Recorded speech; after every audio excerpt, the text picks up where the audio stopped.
So namaste, vanakkam, swagatam. Welcome everyone to this wonderful event today, our international webinar from ISCM of SBV.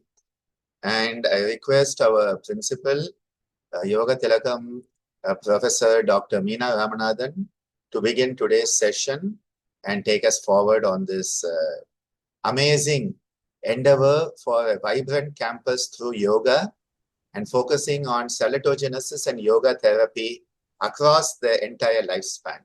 So over to you, Dr. Meena. The stage is yours.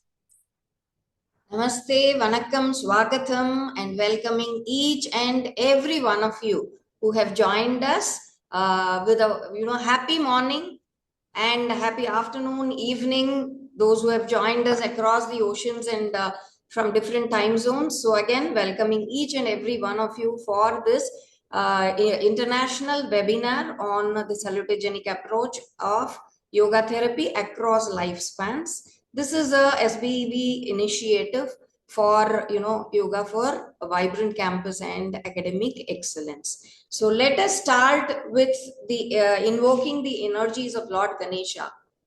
If I may request all of you to sit erect, eyes closed.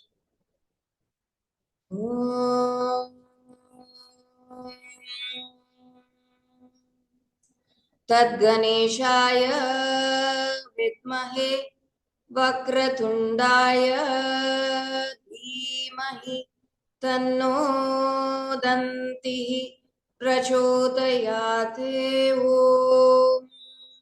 Om Sahana Bhavatu Sahanau Bhunaktu Saha Viryam Karvavahai Tejasvinavadhitamastu Ma Vidvishavahai Om Shanti Shanti Shanti Om Shri Gurubhyo Namaha Harihi Om. So look forward to having a wonderful day with all of you. So I'll hand over the session over to Ms. Divya Priya Bhavnani to take over and start introducing the speaker of the first session, the keynote session. Over to you, Divya.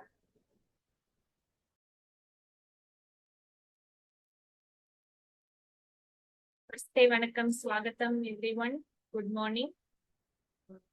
Without wasting another moment, I would like to invite you all once again to the international webinar on account of International Day of Yoga 2026. And we would like to begin with the first speaker, wonderful speaker himself. I'll introduce him to all of you. He's none other than Dr. Satbir Singh Khalsa, who holds a prestigious PhD. He is a corresponding member of the Faculty of Medicine at Harvard Medical School, retiring as Associate Professor of Medicine.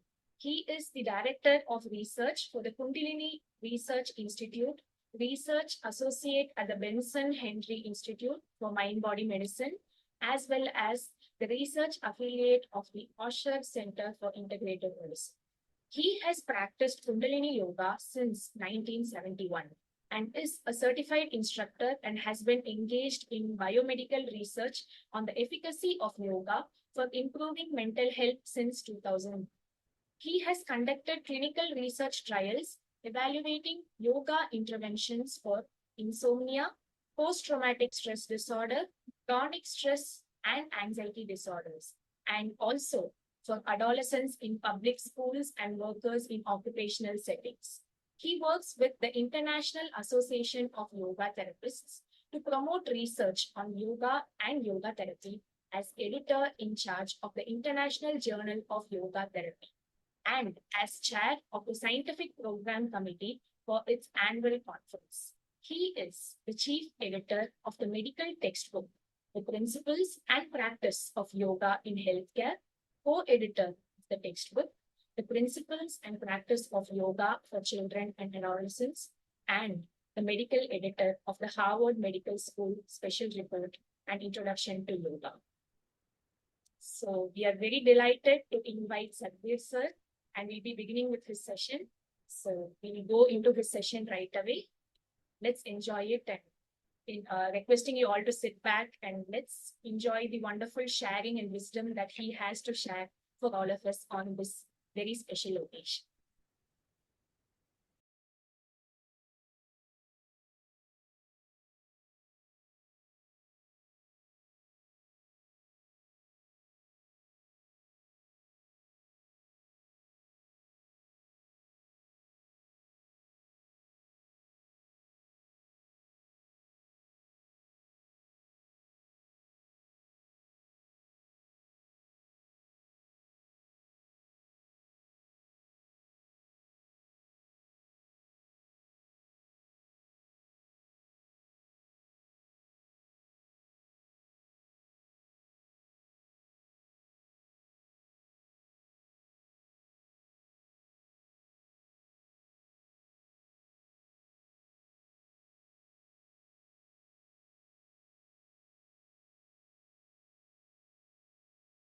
Is stress, which is manifesting in a worldwide epidemic for adolescents and children is coming from developmental, family, social, academic, and societal issues. This is resulting and is a major risk factor for mental health conditions such as depression, anxiety, substance abuse, and trauma. We have a large number of behavioral problems in our children and adolescents, including apathy, violence, absence of social skills, bullying, and absenteeism. This is also manifesting in problems in school and academics, grades, dropouts. And then also physical health is playing a role as we have epidemics in obesity, diabetes, and metabolic conditions, and the advent of a number of attention disorders. This is from a survey taken by the American Psychological Association in America, in which they concluded that stress is taking a physical and emotional health toll on children. There also seems to be a troublesome trend emerging among families in which parents are underestimating how much stress their children experience and the impact their own stress has upon their children. At the same time, children as young as 8 years old are reporting that they experience physical and emotional health consequences often associated with stress. From this paper, it was concluded that the majority of seriously impairing and persistent conditions have child-adolescent onsets and high comorbidity. That suggests that there's a need for prevention. Furthermore, they also noted the need for the treatment of largely untreated child and adolescent disorders. This particular study did a survey following children from the age of 9 to 21 and concluded that the striking feature of the present data in the US is how high the rates of early psychiatric disorders are. Most likely, the lifetime prevalence of psychiatric problems by age 21 well exceeds 80%, suggesting that the experience of psychiatric illness is nearly universal. One of the ways that this is manifesting in the US is through mental health conditions. This is from the National Youth Risk Behavior Survey in 2019 in the US in high school students, and this is the percentage of high school students who attempted suicide. For both male and female genders, it's 8.9%, it's 11% in females. This is an alarming statistic with respect to suicide. Furthermore, this problem is exacerbated by the fact that this prevalence is not being addressed adequately. This is the trend of that statistic from 1991 to 2019. It basically has not changed. In fact, 8.9% in 2019 is the highest it has ever been. From the UNICEF report On My Mind, published in 2021, it showed the prevalence and numbers of adolescent boys and girls aged 9 to 19 who have mental health disorders. So this problem is not just in the US. In fact, one of the highest regions is South Asia, where India is based. In that region, 40 million children are experiencing mental health disorders. Although the prevalence is lower in a percentage than it is in North America, there are other problems in South Asia with respect to stigma and treatment of existing psychiatric conditions in children and adolescents. In India, this has manifested as a problem with respect to stigma and the lack of a recognition of the importance of the existence of psychiatric conditions. In this UNICEF report, it stated that a cross-sectional study of 566 secondary school teachers in South India found that nearly 70% believed that depression was weakness, not sickness, and that it was unpredictable, but not dangerous. This characteristic may well be a factor in why adolescents are experiencing high burden of mental health problems in India. This is from a quote from a study published in 2022.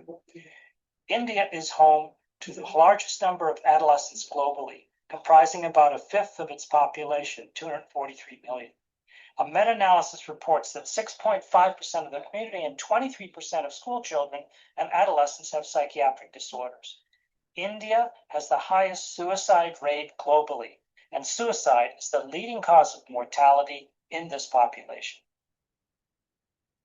Some of the risk factors for these mental health conditions include chronic unmanaged stress, poor emotion regulation, low mind-body awareness or mindfulness, and low levels of physical activity and excessive screen time. These are the issues that need to be addressed if we are to effectively prevent the genesis of these mental health conditions in our children and adolescents. A growing body of research on yoga has given us a deeper understanding of how yoga works on the mind and on the body. In Chapter 4 on the psychophysiology of yoga in our medical textbook, The Principles and Practice of Yoga in Healthcare, we summarize a lot of this psychophysiological evidence. This has allowed us to create a logic model of how yoga works on the mind and on the body. So yoga practices, including postures and exercise, pranayama, breathing techniques, relaxation, and meditative practices, are the core of what is taught in modern society with respect to yoga or yoga therapy. We know that each one of these practices by itself or together in some combination improves physical functioning in a box that I'm referring to as fitness, things like flexibility, strength, coordination, balance, and respiratory function. We also know that each one of these practices by itself and together in combination can improve self-regulation, most importantly of stress and emotion regulation, leading to improved resilience and tolerance to stress and emotional equanimity, which leads to an overall mental health self-efficacy. We know that it's primarily through the meditative component in which we engage the attention networks of the brain that we increase our mind-body awareness, also known as mindfulness, which improves our cognitive functioning, our concentration, and over time with regular practice leads to this state of metacognition. Finally, it is also through the meditative component of yoga over a longer period of time, typically, that we see induction of these unitive states of transcendence flow, which leads to this transformation and an improvement in life meaning and purpose in a box I'm referring to as spirituality.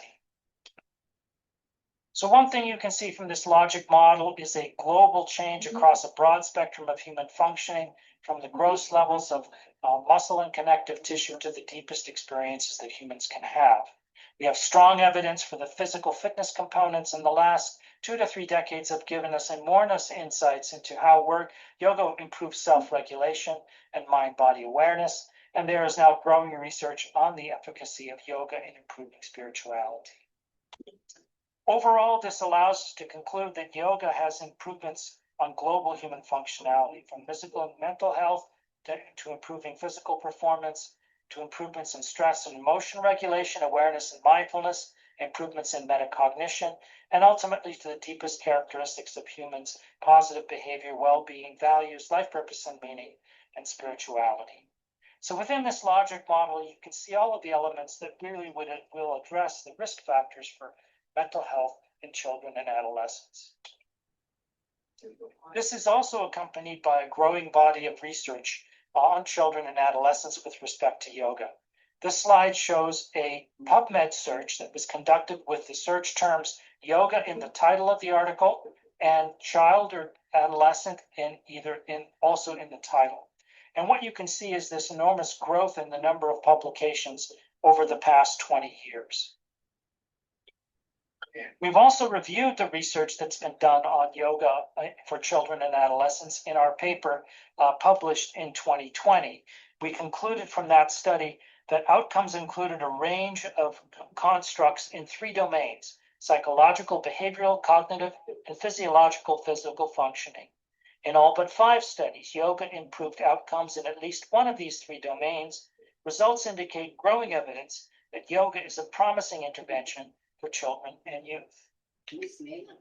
A more recent review published in the International Journal of Yoga concluded, overall, yoga intervention showed significant results in children and adolescents diagnosed with psychiatric illness.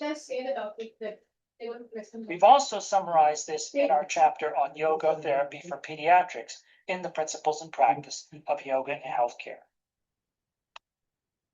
We've also recently published this book called The Principles and Practice of Yoga for Children and Adolescents, which covered many mental health conditions, including performance, stress, anxiety, disordered eating, developmental disorders, chronic pain.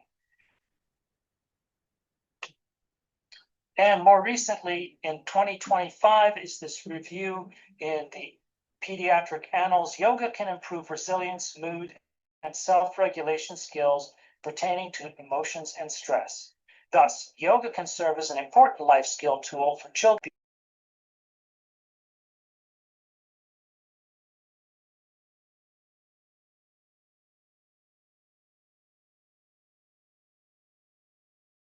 Adolescence is in the school system.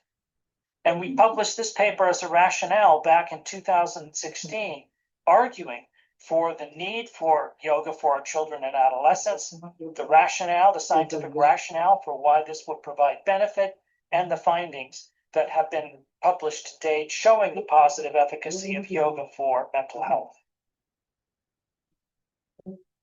We also conducted a survey study on the internet looking at the number of schools in the United States that had some kind of program involving yoga. We found 36 different types of programs that were identified that offered yoga in more than 940 schools across the United States, and more than 5,400 instructors have been trained by these programs to offer yoga in educational settings. However, given that there are hundreds of thousands of schools in the US, this is a very, very small movement at present. The idea of yoga in education is not new. Swami Vivekananda stated, "The practice of meditation leads to mental concentration. The very essence of education is concentration of mind, not the collection of facts. If I had to do my education once again, I would not study facts at all. I would develop the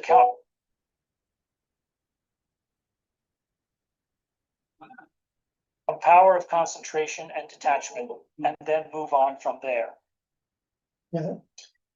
Yoga Mimamsa, one of the oldest yoga journals, published in 1928, arguing that every school will be immensely benefited if it includes yogic exercises in its program of physical education. In fact, this is now a current theme in the government of India through the National Council of Educational Research and Training in 2015 put out these manuals where yoga has been considered to be introduced from class 6 onwards. Furthermore, more recently, this survey study has shown the prevalence of yoga practice in schools in India. And you can see high levels of yogasana, pranayama, meditation practices in almost 90% of schools across India. So the movement is actually very positive in the direction of potential use of yoga as prevention for these mental health conditions. We reviewed the research on yoga in public school settings. At the time that we published this paper in the Annals of the New York Academy of Sciences in 2016, there were only about 41 studies published, and many of these were single group trials of low quality. However, the field has been growing since that time. This is a more recent review published in 2023 in which they concluded that overall the included studies have demonstrated promising results regarding yoga, enhancing mental health among children and adolescents in the school setting. Children will not need to depend upon medical intervention when they experience stress, as they will be equipped with coping mechanisms. And then more recently still, published in 2024, in this review, the findings are categorized into 5 themes: alleviated symptoms of psychiatric conditions, strengthened self-control and behavioral changes, improved cognitive functioning, refined relaxation, enhanced well-being, By improving psychiatric symptoms, enhancing self-control, promoting relaxation, and fostering overall well-being, yoga offers a multifaceted approach toward improving mental and physical health in children and adolescents. Turning to some of our early research, we published a single group trial in a charter school in Los Angeles. And over the course of that study, we found reductions in perceived stress, improvements in resilience to stress, and improvements in positive mood state. In another subsequent study, using a very similar yoga intervention, but in an after-school setting, we found that the yoga group showed a reduction in the difficulties in emotion regulation, whereas a control condition that did not practice yoga did not show any improvements. In two other studies on yoga in public schools, we found an interesting trend. When we looked at a number of the mental health outcomes from these two trials that we conducted, we found that the yoga group in the pink, showing to the right improvement, did not show very much change overall. However, our control condition, in which the children were not practicing yoga, showed actually declines. So what we are seeing in this slide is actually the deterioration in mental health that is actually occurring over the course of a single semester in decrements in social stress, attitude to school, anger, resilience, negative mood, anxiety, and anger expression. So effectively, yoga is acting over the course of a semester to prevent the decline in these mental health characteristics. In a subsequent study looking at risk factors for substance abuse in a yoga intervention in a school setting, we found that the control group that did not practice yoga showed an increase in the willingness to smoke cigarettes, whereas the yoga group showed very much less of an increase from pre to post the yoga intervention, suggesting once again that yoga is effectively acting as prevention for this deterioration in mental health. There have also been some studies on yoga in schools. This slide shows data from a trial conducted by our colleague Shirley Tellis on yoga for self-esteem. They found statistically significant increases in scores of total self-esteem and general self-esteem, also associated with high effect sizes, suggesting high efficacy. In another trial of yoga in a school setting conducted by our colleagues at Kaivalya Dhamma, they concluded in this trial of 66 urban school children, the findings of this study indicate that yoga practices could improve general mental ability of urban residential school children. And I conclude with showing you again our slide of our recent publication, The Principles and Practice of Yoga for Children and Adolescents. In this book, we have summarized a lot of the findings in our introductory chapter and our concluding chapter to really summarize the virtue and value of yoga for our children and adolescents. We were very fortunate to have the book endorsed by a colleague, John Kabat-Zinn, a well-known academic and founder of the mindfulness-based stress reduction program and a leader in the field of mind-body medicine. And he wrote on the back cover, intentionally exploring different postures and attitudes of body and mind, coupled with a moment-to-moment awareness of breathing, develops and transmits a sense of embodied agency and somatic intelligence, which can be honed and applied throughout life. This is one way in which yoga postures undertaken with a sense of open experimentation and discovery can potentially be beneficial at any age. This volume, crafted for professional readership, is a valuable compendium of the scientific evidence as of 2024 regarding the teaching of yoga to children under a wide range of circumstances. It sets the stage for the next generation of research and in parallel for efforts to bring mindful yoga further into mainstream culture and demonstrate its broad potential benefits in childhood and adolescence, as well as the need for explicit common sense cautionaries and the recognition that one size does not fit all. So I thank you very much for the attention and also for the invitation to present at this conference. Namaste.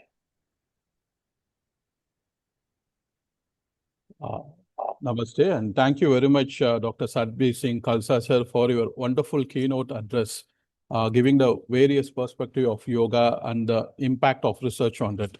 Now we are going into the next session. I invite our Honorable VC sir to introduce the next speaker, Dr. Anup Kumar sir, who is an eminent nephrologist. So I request VC sir to give intro to Dr. Anup sir. Over to you, sir. Thank you. Thank you very much. First of all, it is very nice to see so many people logged in, almost 150 delegates logged in, as well as most of our faculty members joined here for this unique session in yoga for a vibrant campus as well as academic excellence. And thank you. We have got a dedicated yoga school here in Sri Balaji Vidyapeeth. And I'm very happy to see our Dean, Ananda Balayogi sir here, and also Associate Dean and all these dignitaries here. And the next speaker is a unique speaker. He is Dr. Anup Kumar. Incidentally, he's my classmate during MBBS. He did his MBBS and MD from Manipal, and later he did a nephrology program, and he worked extensively in Canada and US. Right now, he's a nephrologist at a Methodist Hospital in Dallas, USA. Not only that, he has invented some unique technologies in peritoneal dialysis and hemodialysis. He is an ardent follower of yoga and meditation. And he has devised some unique technique which is called as third eye meditation, which I also follow sometimes. He believes in holistic medicine and also patient-centric medicine in wherever he practices. He has done some unique technologies in devising chronic renal diseases, and he is right now in Dallas, and he himself wanted to speak something. And over to you, Dr. Anup Kumar Shetty. Over to you, Anup. Thank you, Bala, and thank you to the organizers for giving me this opportunity. It's a great honor. I'm going to talk briefly on my perceptions and applications of yoga. And my perceptions of yoga has evolved over time, starting from my Manipal days during med school, when I took yoga lessons for about 2 years. And subsequently, I've had the opportunity to learn yoga from some gurus and teachers who are well known to a lot of you. The main perception or lack of perception, which has to be corrected, and which is a lot of people think that yoga is just some stretching and physical exercise. And many do not know that yoga is a whole package of healthy, spiritual, and secular lifestyles, which I'll come to it in a few minutes. Yoga does lead to spiritual experience. Yoga is scientific. In fact, the keynote speaker has written a book called Meditation is Medication. And when you go deep into the yoga experience, yoga gives you access to cosmic intelligence and allows you to experience infinity. Now, yoga is as old as humanity is, but credit to giving structure to yoga goes to Sage Patanjali. The timeline as to when he did it is not very clear, but it's believed that he preceded Buddhism. So roughly around 600 BCE, that he wrote 195 or 196 Yoga Sutras, depending upon where you read it from. These are brief aphorisms which actually need a teacher to teach us the depth of yoga, because each sentence is like 2 words or 3 words without any verbs many times. And meditation is part of yoga. So yoga and meditation, actually, even though I put it in the title, it's kind of misnomer because meditation is part of yoga. And like I said, it has 8 limbs. There is another book called Aparokshanubhuti, which describes actually 15 limbs of yoga. And that is more from non-dualistic standpoint.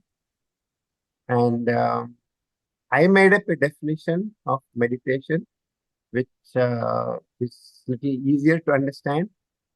And that is, it is a conscious state of zero thinking. Conscious state of zero thinking. If you really look into it, it's not easy to be conscious and not thinking. But that's what meditation is. So meditation, there are many other definitions, but it is not really focusing. It is beyond focusing. It is awareness of your inner being.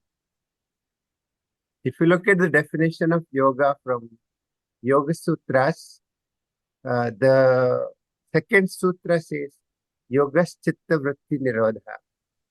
That means it is restraining of mind stuff from taking various forms according to Swami Vivekananda. Basically, it's quietening of the mind, and the next sutra says it's Swarupe Avasthanam. The experience is experiencing the Swarupa, experiencing the self. If you look at this picture on your left, that is a good definition of yoga. If you look at water tank or water pool, the swimming pool, if the water is stationary and clear of turbulences and clear of mud, you can see through the water. That's how the mind should be in yoga state. If you look at the other way of looking into it, this picture is that of Reflection Lake near Seattle. So the one in the middle where the water is turbulent, you don't see the reflection of the Mount Rainier, which is behind it. And if you look at the picture on the right, the water is clear, non-turbulent, there are no waves, and you can see the reflection of the mountain behind it. That is yoga state. In Mandukya Upanishad, they use the word prapanchopashamam. But this is what the state of mind is when somebody is in yoga. So I said there are 8 limbs to yoga, according to Patanjali. The first 2 are more the do's and don'ts, more moral codes and rules in life, what one should do and what one should not do. And then the physical element comes where you do asanas and pranayama. And then you slowly move into things that happen. Things, not necessarily things you do, but things that happen. So pratyahara is withdrawal from sensory pleasures, then concentration, dharana, deep meditation, dhyana, and finally samadhi. So the last 2 things, they like as you go deep, they are more internal mechanisms or things that happen to you. So when somebody is in meditation, you don't do meditation, you are in meditation. Asana and pranayama is something that you do. These are the tools that lead you further deep into yoga. So it can start as a relaxation experience, but end up as a spiritual experience. Patanjali actually was kind of secular, and he mentions the term Ishvara in only 3 out of 195 sutras. So even though it is spiritual experience, but he kept it as secular as he could. And these meditations come in different flavors. Transcendental meditation is one, mindlessness, Sudarshan Kriya, Shambhavi Kriya, you all may have heard. And then there are generic variants of meditation as well. Now, what happens to the body when somebody is in meditation? It leads to electrical signals in different parts of the brain, which subsequently lead to chemical signals. Me being a physician, they finally lead to changes in the endocrine system and immune system, leading to better health. Now, what are the clinical benefits? I will not go into too much of detail, but one of the questions that we all have is it same as relaxation? Now, I came across one study which actually tested transcendental meditation, and in a relatively small number of nursing home residents. In the US, nursing home is where elderly people who cannot take care of themselves get admitted. So these are, frail elderly individuals. And even though it's not a very big study, the investigators took a lot of effort in training these. And you can see they had 21 instructors to train 73 residents. So they really took a lot of effort to make this as good a study as they could. And they trained 20 of them to do transcendental meditation, 21 to do mindfulness, 21 to do mental relaxation, and another 12 another 22 to no treatment. And what they found interestingly was those who did transcendental meditation had improved cognitive flexibility much more than mindfulness, and which was much more than relaxation response or no treatment. Interestingly, the longevity also was more in the section on transcendental meditation compared to other variants. So this kind of hints us that meditation is just not just relaxation, and it's much more than that. If you look at the anxiety score again, transcendental meditation decreases the anxiety much more than other products.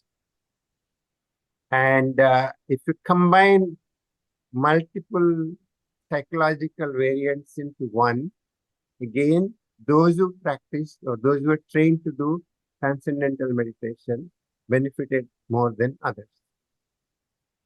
So the TM, and at least based on this study, transcendental meditation may be more than just relaxation. And I have a feeling that most of the traditional meditation techniques, maybe they are not just physical and mental, they're much more than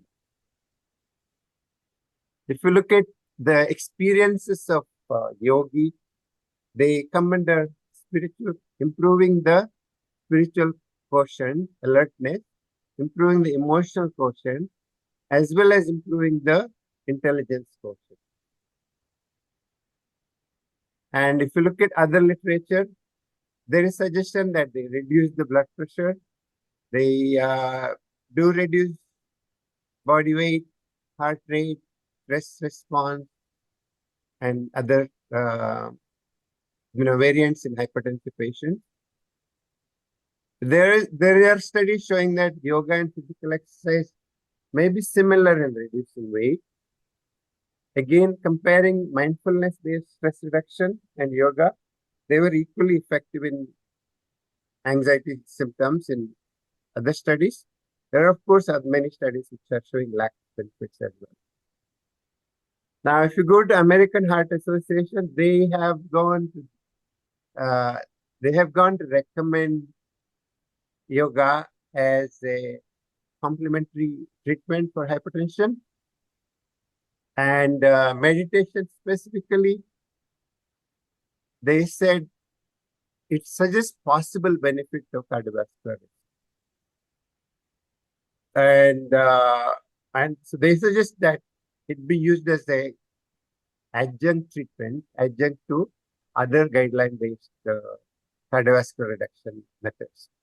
Now, if you study Dean Ornish's book and his papers, he has a very intense program for primary prevention of cardiovascular events. So where do I apply yoga and meditation? For patients, I recommend it for fitness. I recommend to reduce anxiety. I don't have a program similar to Dean Ornish's program, but that was my dream to start to in patients with CKD someday, but I don't know if it will happen. But I do teach meditation in 5 minutes to my patients in the examination room, especially if they're very anxious or if they have refractory hypertension. And personally, I use it for fitness, relaxation, and some spiritual experience. And my final slide is this. We are all born happy. If you look at the kids, they cry for a reason. If they cry, we'll look and see if they're hungry, if their tummy is hurting, or if they had a bowel movement, if the diaper is wet. When they're smiling, we don't ask them why they're smiling. Kids are always happy. For some reason, when we grow up, there is a paradigm shift seeking happiness. So we need to get back to the state of infinite bliss that we are born with. And I thank you all again. I'm open to questions if there's time. Thank you, Anup. Thank you very much for that excellent presentation and also your applications, your experience, your applications, and this final picture is extremely good. Very good. Are there any? I don't think any. We can ask him to stop sharing the screen, sir. Yeah, you can stop sharing, Anup. Thank you for participation. I think almost it is 10:45 p.m. for you at Dallas. So thanks for participating. Go ahead, take rest. So on behalf of the Institute of Salutogenesis, we would like to thank you for being with us. And we hope in future to have more interaction, because we have also done extensive work on chronic kidney disease and the yoga at our own hospital. And I'm sure that we can learn a lot from your experiences. Thank you for joining us, sir. Thank you so much. I now request Dr. Meena to introduce the next part of today's program. He's actually Yogacharini Anandi, Cinema. may I request you to please come in and do the next yoga break session? Absolutely. Am I audible to everyone? Yes, you are. Yes. Namaste, and with due respect to all my seniors, especially my guru, Dr. Ananda Bali Yogi Bhavanani, I invite all of you for a quick 5-minute yoga break. Let us all sit up nice and tall, maintaining the natural alignment of the spine and introverting our awareness to our breath, and take 3 long, deep breaths. Maintaining a gentle smile on the face. And once we are ready, we interlock the fingers, place the hands on top of the head, palms facing upwards, and give the body a nice stretch. Taking a long, deep breath here.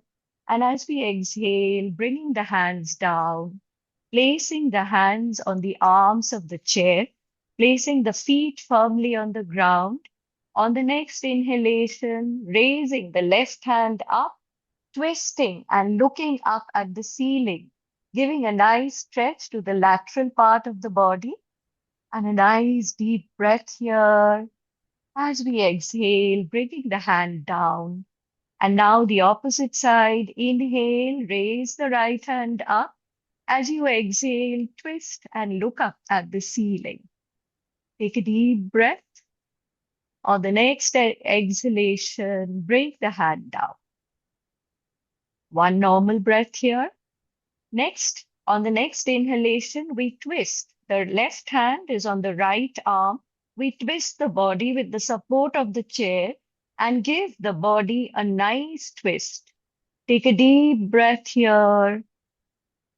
And as we exhale, bringing the body back to the front, changing sides, right hand on the left arm, twisting, feet firmly on the ground, spine straight.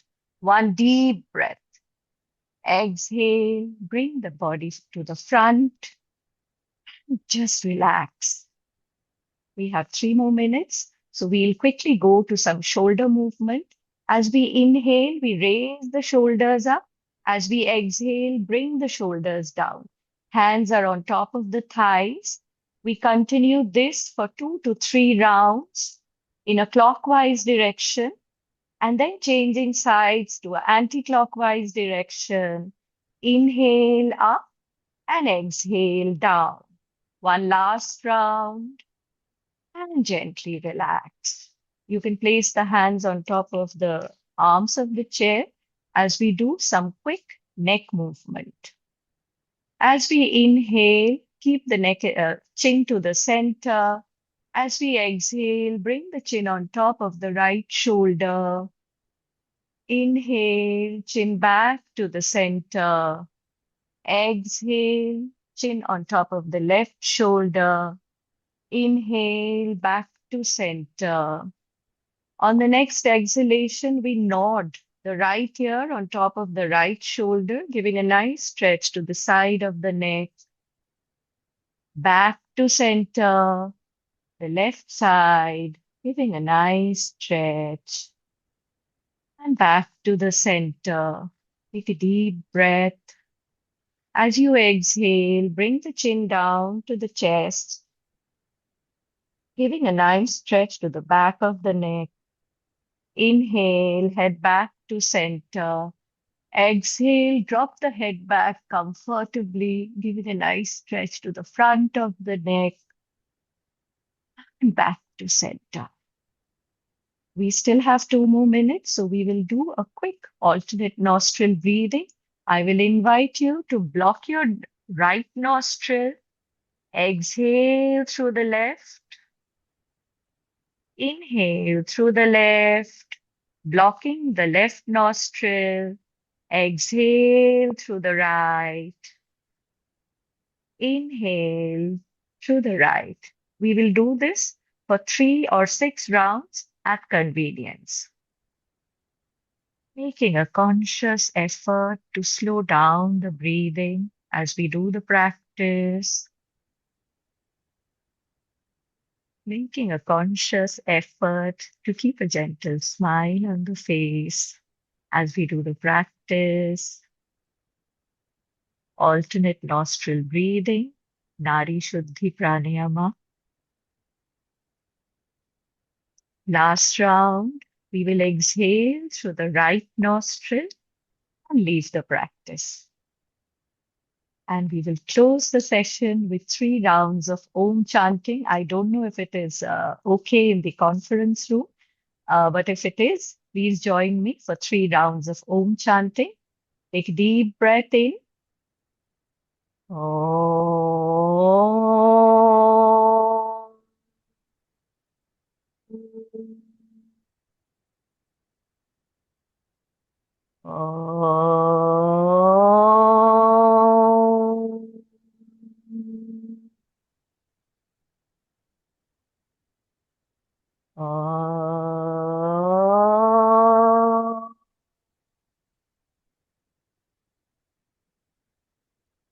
Gently rubbing the palms, placing them on the closed eyelids, palms down to the heart center, and with a couple of blinks, gently open your eyes. Thank you and namaste. Thank you, Yogacharni Anandi. I now hand over the session to Dr. Balaji and Dr. Dayanidhi to take over with the inaugural session. Thank you, ma'am. Thank you, ma'am.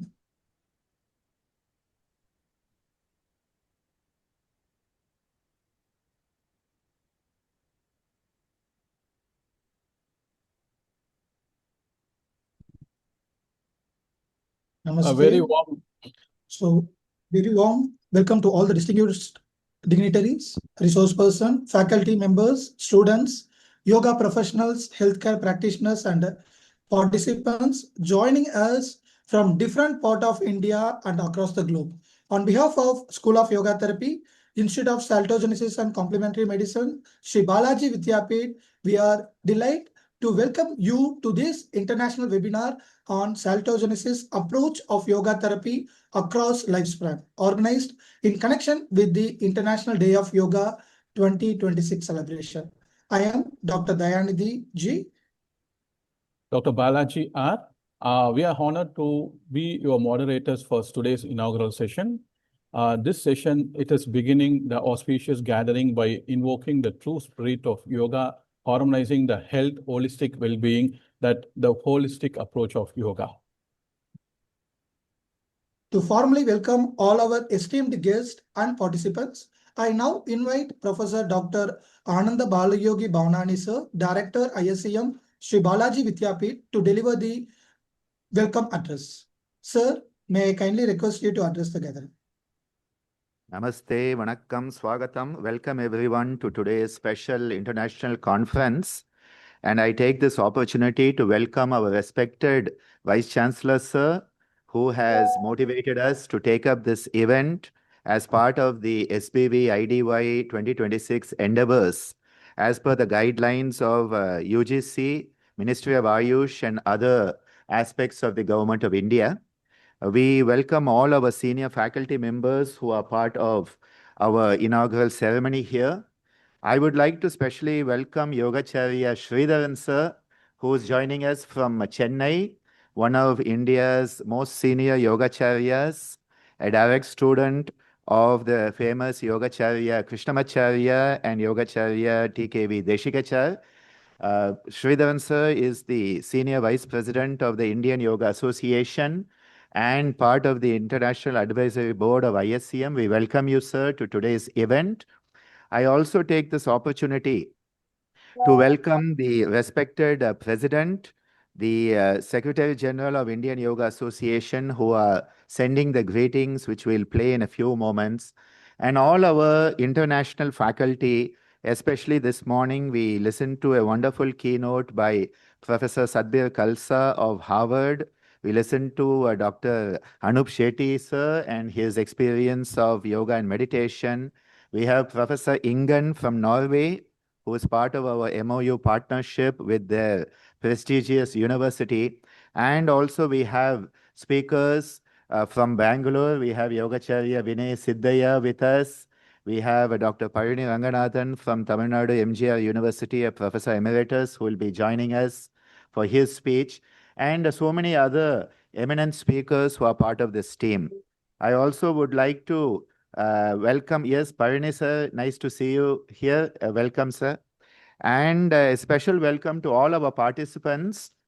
We have about nearly 500 registrations, and we have 100 of our SBV students who are, as you can see, at ISCM attending the event in our ISCM premises.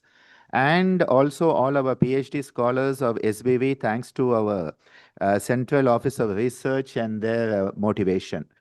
I would like to express our gratitude to our respected Chancellor, Sri M.K. Rajagopalan sir, whose vision has enabled ISCM with its schools of yoga therapy and schools of music therapy to function effectively, and a special deep expression of gratitude to our dear Professor A.K. sir, who has enabled this right from the start, and our Dean, Professor A.K. Das sir, who continues to support us.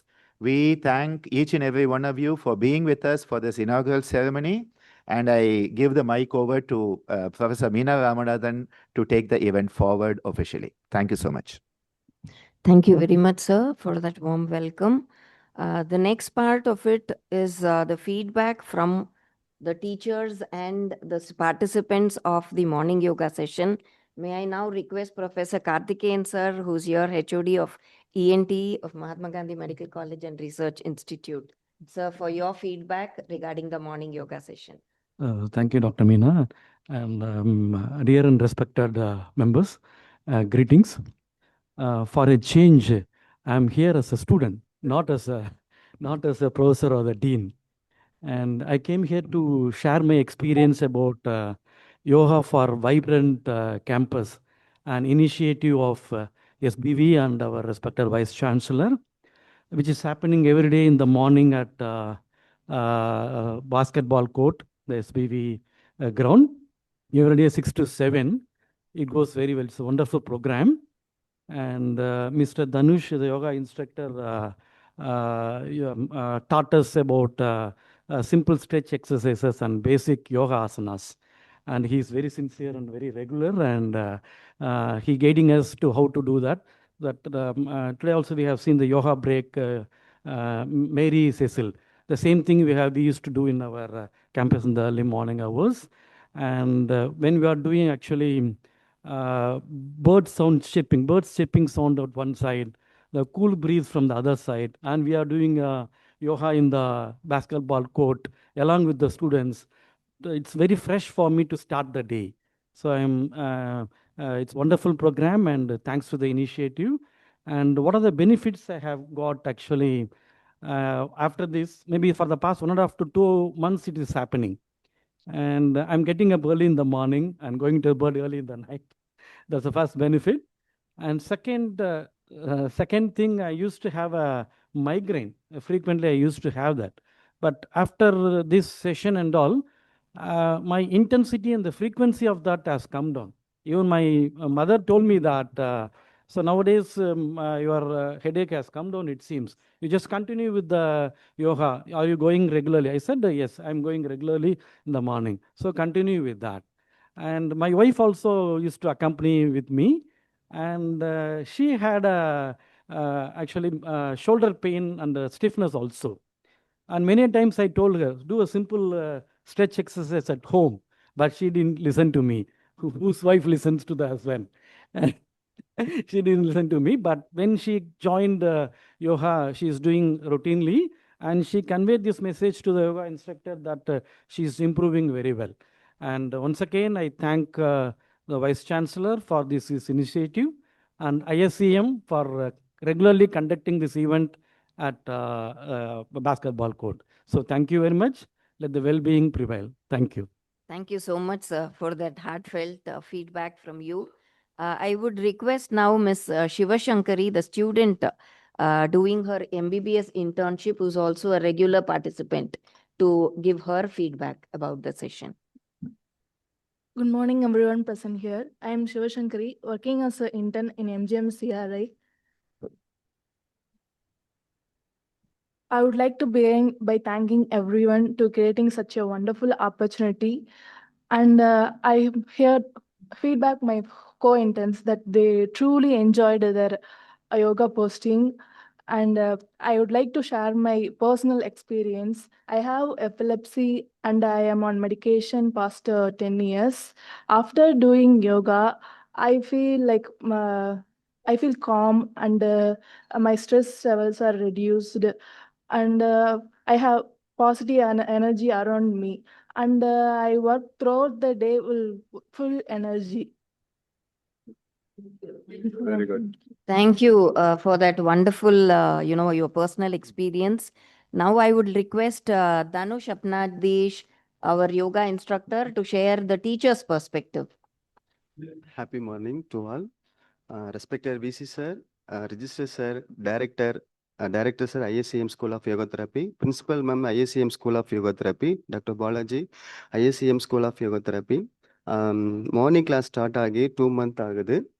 அதில் எனக்கு morning கமிட்டடாக வந்து எனக்கு சொல்லிக் கொடுக்கறதுக்கு எனக்கு ரொம்ப இன்ட்ரெஸ்டாக இருந்துச்சு. என்னுடைய பாடிக்கும் மைண்டுக்கும் ரொம்ப என்னுடைய பாடி வந்து ஃப்ளெக்சிபிளாகவும் என்னுடைய மைண்டு வந்து கொஞ்சம் ஃப்ரெஷ்ஷாகவும் இருந்துச்சு. அதனால் எனக்கு இந்த யோகா ஆப்பர்ச்சுனிட்டி கொடுத்ததுக்கு விசி சாருக்கும் டைரக்டர் சாருக்கும் என்னுடைய மீனா மேம்க்கும் என்னுடைய நன்றியை தெரிவிச்சுக்கிறேன். எனக்கு ஜாப் ஆப்பர்ச்சுனிட்டி தந்த எஸ்பிவிக்கும் ஐஎஸ்சிஎம்க்கும் என்னுடைய மனமார்ந்த நன்றியை தெரிவித்துக் கொள்கிறேன் sir. Thanking you for the opportunity. Thank you, Dhanush. That was really, like how we say, the litmus test is in the actual life experience. So whatever you shared is so warm, heartfelt experience. So thank you so much. I hand over the session now to Dr. Balaji to take it over for the felicitations. Balaji and Dayanidhi, please take it over. Thank you, ma'am.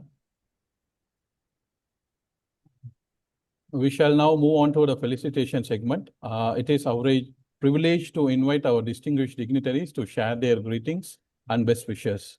I respectfully invite Dr. R. Sarvanakumar sir, our registrar of Sri Balaji Vidyapeeth, to offer his felicitation. Yeah, thank you, sir.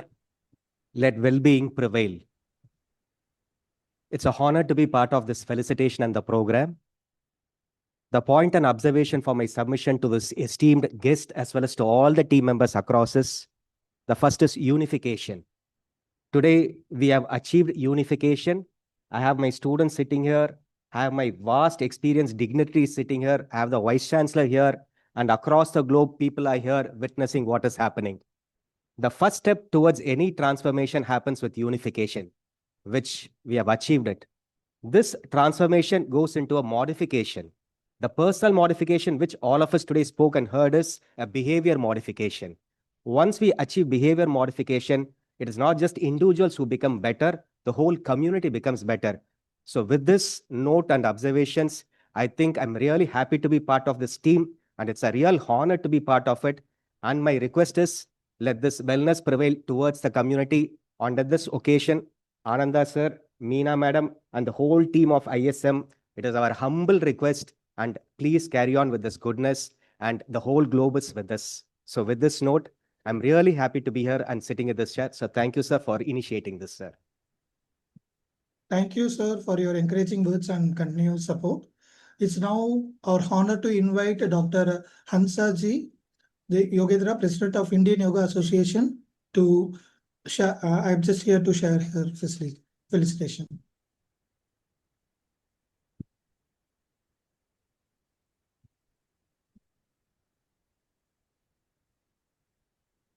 Namaskar. I'm happy to know that the Institute of Salutogenesis and Complementary Medicine at Sri Balaji Vidyapeeth is organizing Yoga Mahotsav as part of the International Day of Yoga Countdown under Indian Yoga Association, Pondicherry. My blessings to all, and especially the youth. Yoga helps channel youthful energy with balance, clarity, and purpose, nurturing inner strength and responsible living. The theme, Youth Yoga, Yoga and Youth Empowerment, is very relevant today. I encourage young people to make yoga part of their daily lives and experience its transformative power. I would like to share a simple message that when yoga is practiced regularly and with sincerity from a young age, it builds inner steadiness, clarity in thinking, and strength in individual. This foundation helps one face life's challenges and live with greater responsibility and harmony. My best wishes to everyone associated with this initiative. Namaskar. Thank you, madam, for your inspiring message and guidance. Next, we are pleased to invite Sri Subodh Tiwari ji, Secretary General of Indian Yoga Association. We play his felicitation video.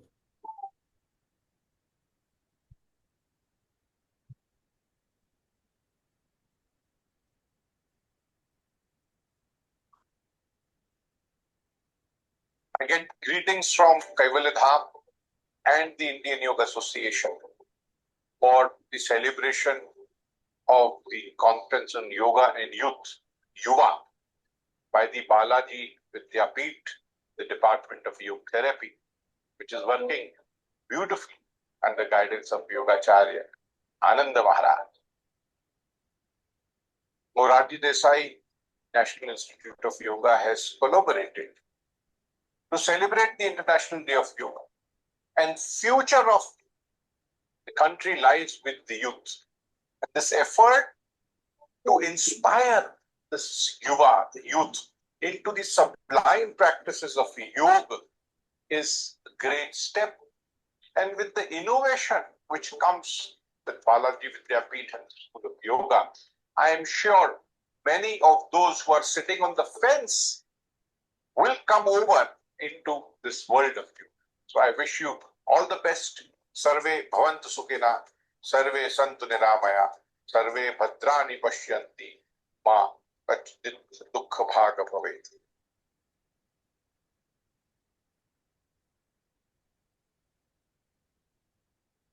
Thank you, sir, for this valuable thought and encouragement. I now invite Professor Madan Mohan, sir, Emeritus Professor of Physiology and Honorary Advisor of ISAM, to offer his felicitation.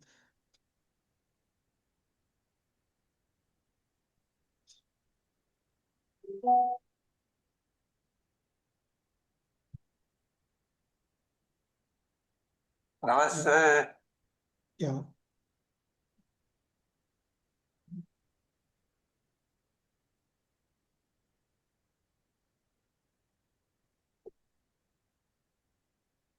I am very happy to see the wonderful work done by its director, Dr. Ananda Balaji Vidyapeeth, and his colleagues, Dr. Meena Ramanathan and Dr. Shobha Jagadesh and others. All of them are doing very wonderful work. It's great joy to be through the work going on. Salutogenesis is what causes health, what causes wellness, which is distinct from the modern medicine aim, pathogenesis, what causes disease.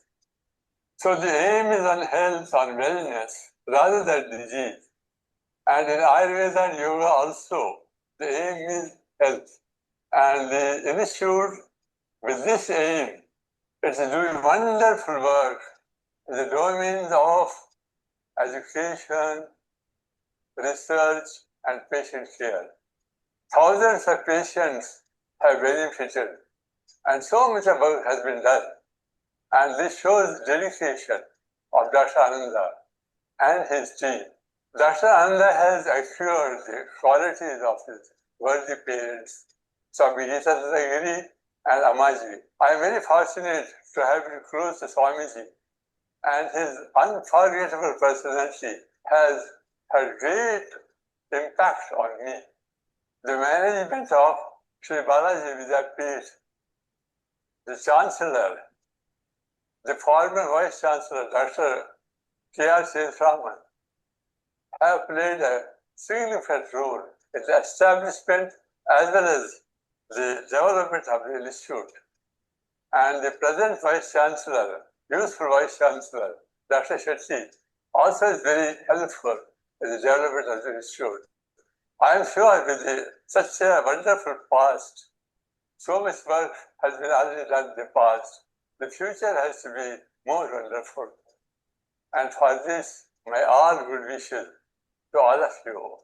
And may the divine grace be with you, all of you. Jiyo na prachodayat. Om. Thank you, sir, for your insightful words and unwavering support to ISCM in all the aspects. Now it's our privilege to invite Yogacharya Sri Sridharan sir, Vice President of the Indian Yoga Association and Senior Mentor, Krishnamacharya Yoga Mandiram, to share his blessings and felicitation. Over to you, sir. Namaste, Vanakkam, Namaskaram, good morning to everyone. I will start with a very small hymn, Vedic hymn. Om Pranapano Vyano Dana Samanami Shodhyantam Jyotiraham Viraja Vipapma Bhuya Sadghas Swaha Om अन्नमय प्राणमय मनोमय विज्ञानमयानन्दमयामि शुद्ध्यन्तां ज्योतिरहं विरजामि पाप्मा भूयासघ् स्वाहा. Greetings to everyone. I am extremely delighted to participate in the inaugural function and say a few words. I thank Dr. Ananda, Dr. Meena and others. I congratulate the Sri Balaji Vidyapeeth and the ISEM in bringing out this wonderful international seminar. Now, why I chanted this Vedic mantra is, this Vedic mantra is bringing the essence of salutogenesis. The ancient Indian Vedic mantras, which gives knowledge, talk about the human system as a whole. I have actually said only 2 of the hymns. It is a bit longer one, where the human system is approached from the whole universal view, 365 degrees. And what is being done in the ISEM on the principle of salutogenesis, in fact, salutogenetic approach of yoga, here particularly the therapy aspects across lifespan. It is based on this. I have been associated with ISEM and its previous version of Yoga Therapy Center, Music Center and all of the Balaji Vidyapeeth from its inception quite some time. What I would like to say is the work that is being done here is a torchbearer work. And I would like to congratulate Dr. Ananda, Dr. Meena and others, and also the management of SBV in making this available and taking it forward. Because everything is available in our ancient system of knowledge Veda. But to bring them and making it to validation is a great problem. And that is being done in a wonderful way, where I am able to see a lot of presentations where people are doctors or scientists. They are trying to bring the ancient model, the Vedic systems, into the modern science. It is a really great task. It is impossible actually to tell you, because the ancient knowledge systems, the modern science still continues to be operating in the what in Yoga Sutra we call it as Sampragnata Samadhi. Whereas in the case of the ancient model, it is Asampragnata Samadhi, which crosses the boundaries of the. So, but it is being done and it is wonderfully synchronized. And I congratulate everyone here. I thank you for giving me this opportunity, and I wish ISEM all the best and taking it forward. I would like to be a part of it. Thank you so much. Thank you, sir, for your wisdom and the inspiring messages. Now, so the International Day of Yoga reminds us of yoga's immense contribution towards health promotion, disease prevention, and holistic living. To deliver the Yoga Day address, we are deeply honored to invite Dr. Balakrishna P. Shetty, sir, Vice Chancellor Sri Balaji Vidyapeeth. Sir, we kindly request you to address the gathering. Good morning, everybody. So, great day today, actually, 19th June. We celebrated International Yoga Day in a unique way, I would like to say. We had the best of the lectures from the international speakers. Not only they are speakers, but they are performing yoga regularly. Very good talk from them. And also in between this yoga break is a great idea from you, because we all could do some yoga during this session only. It is, I always believe in action. So not only we are listening to some lectures, but also you are doing yoga in this boardroom for the first time in the history. Yeah, that is, we have created a history here today so that we all could do some yoga. That's a great thing, which I really appreciate. That's the way you did it, Anand. You have got a unique method of organizing International Yoga Day, not just talking about it. Meanwhile, I think not only this, we started this International Yoga Day not just like a half-day program. This is a program which started almost 3 months back with all my faculty members, those staying in the quarters doing yoga in the morning. It started like that. It is something which we are not coming here for 3 hours talking something and disappearing. We have been doing it for the last 3 months. So that is one more thing which I appreciate, and the results of that also. I'm very happy to get the output of all those result programs. Finally, what I would like to say is, what is yoga for me? Of course, I'm doing yoga for a long time. One thing which I wanted to tell all of you that, we all would like to do good things. I don't think anybody would like to do wrong things or bad things. What do you say? Everybody wants to do good things, isn't it? Everybody wants to do good things. And still, I used to wonder why people do wrong things and bad things, and what is that which promotes or provocates us to do bad things. One of the issue may be the ego, which is there with everybody. So we have to come out of this ego. That's what I'm trying my best to come out of this ego. Number one. Number two is the laziness. That laziness is there. It is intrinsic in each and every human being, and I would like to say each and every creation in this world. So how to come out of these two things? One is ego, second is laziness. Basically, I'm a karma yogi. I would like to do as much as work as possible. And I felt that yoga is a very good solution to come out of this ego, and also these lethargy or laziness, which is inherent in each and every human being. That is why I said, morning, if you do some yoga, if I do half an hour yoga, I think I can work for another 14 hours, 16 hours, whatever it is, without any problem. I can do my yoga. I always say, it is a work which makes you different in this world. So I can keep doing yoga. I can keep working, because for me, yoga is a stimulation. Yoga is an energizer. Yoga is a motivator for me to do my work as a doctor, as a radiologist, as a vice chancellor, finally as a human being. I wish you all the best. Thank you very much. Thank you very much, sir. Balaji, please go ahead. Thank you, sir, for your enlightening and motivating address. Your words have beautifully highlighted the significance of yoga as a way of life and its role in building a healthier society. As we come to the conclusion of the inaugural session, it is my privilege to invite Dr. Meena Ramanathan ma'am, Principal School of Yoga Therapy, ISCM, to deliver the vote of thanks. Just 1 second before that, I would like to acknowledge Dr. Kishore Kumar Tripathi sir. Namaste, joining us from the Sri Aurobindo Society and will be part of our panel discussion later. Thank you, sir, for joining us. Thank you, Dr. Balaji.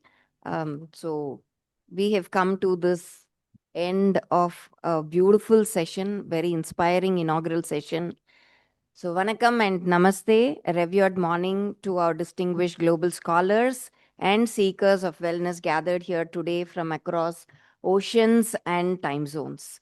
So as we conclude the inaugural webinar of the salutogenic approach of yoga therapy across lifespans, my heart is filled with profound gratitude, and it is my distinct privilege to express the sense of gratitude now.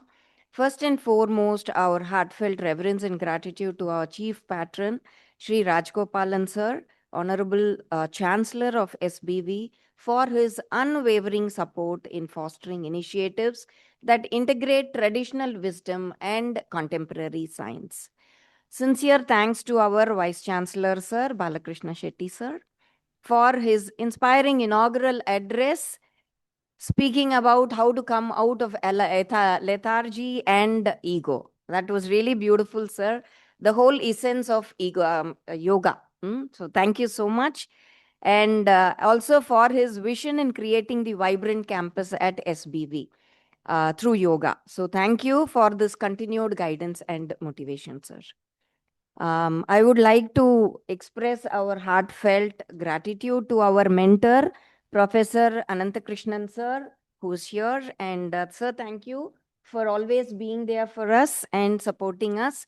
And I would also like to thank our Dean Academics, Professor A.K. Das sir, for his support. Gratitude to the entire team of management and administration of Sri Balaji Vidyapeeth for their support always to ISCM. And thanks to Dr. Anup Kumar Shetty, nephrologist, who joined us all the way from Dallas Dallas, USA. So thank you, sir, for your enlightening words. Like Ananda sir said, we will definitely get in touch with you in future.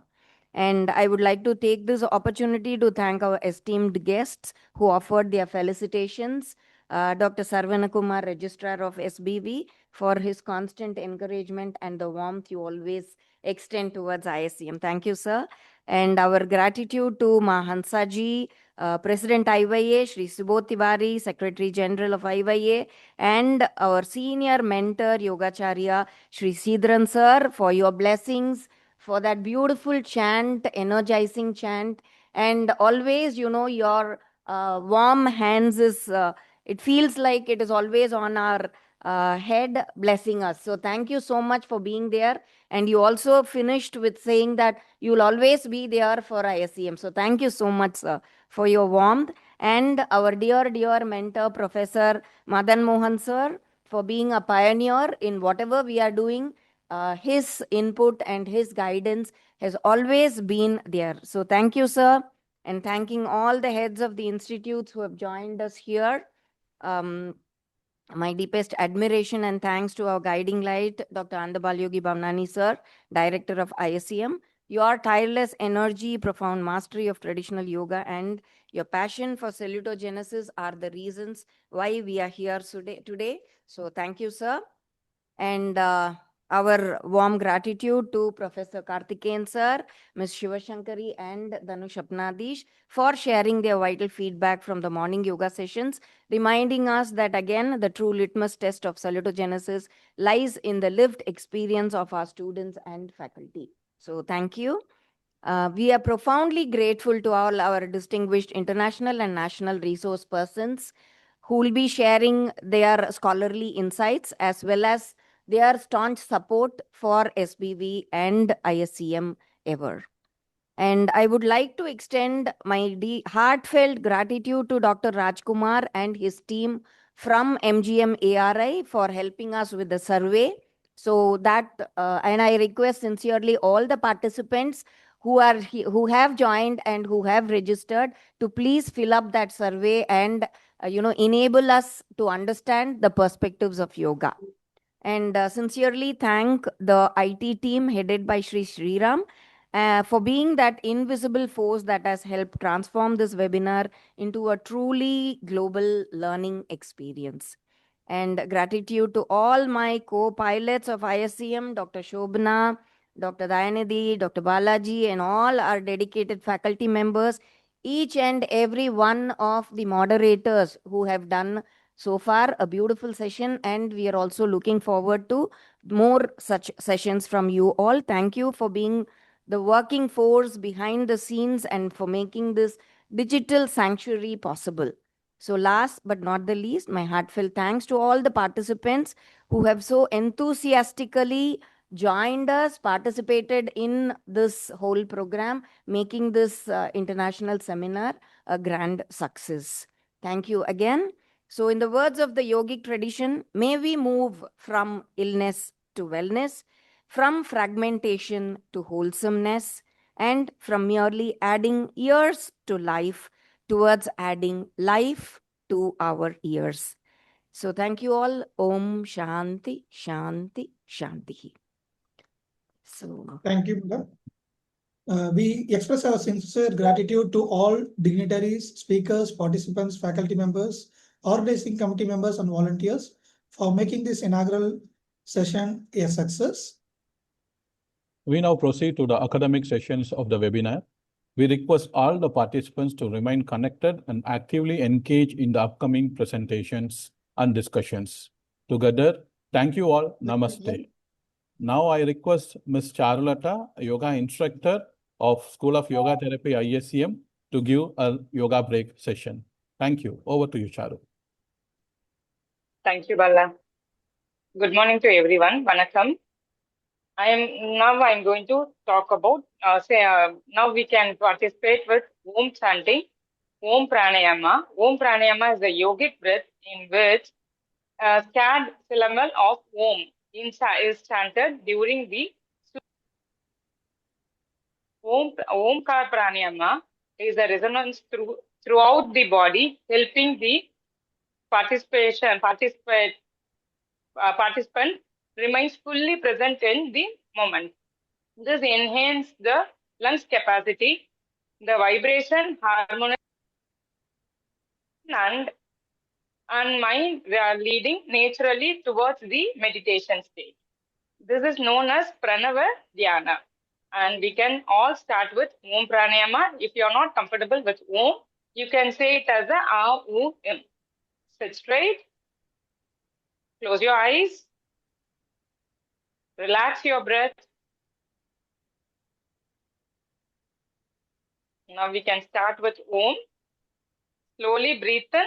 Lift up your hands. Breathe out. Om.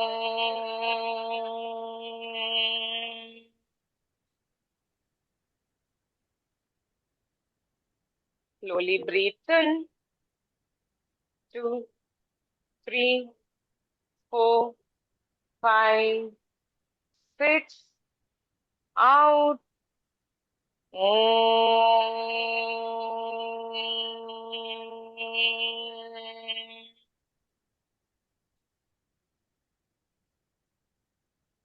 Breathe in. 2, 3, 4, 5, 6. Out.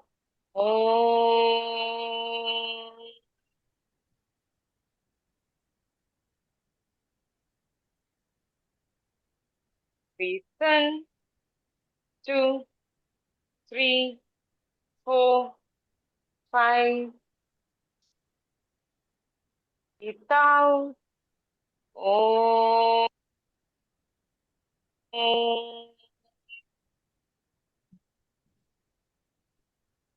Till 2 more rounds. Breathe in. If you're not comfortable with Om, just go with Om.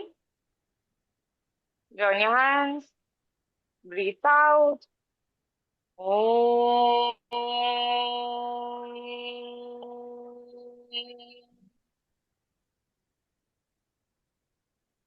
Breathe in.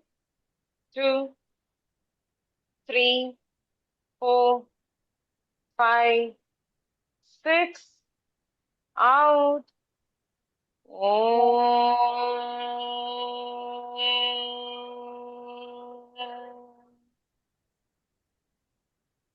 Sit straight. Feel the vibration. Relax your breath. Calm down your mind. You can feel the vibration throughout your body. It helps to remind your body, emotion, mind, calmness. You can feel your calm body. Relax your mind. Relax your breath. Take a slow inhalation and slow exhalation.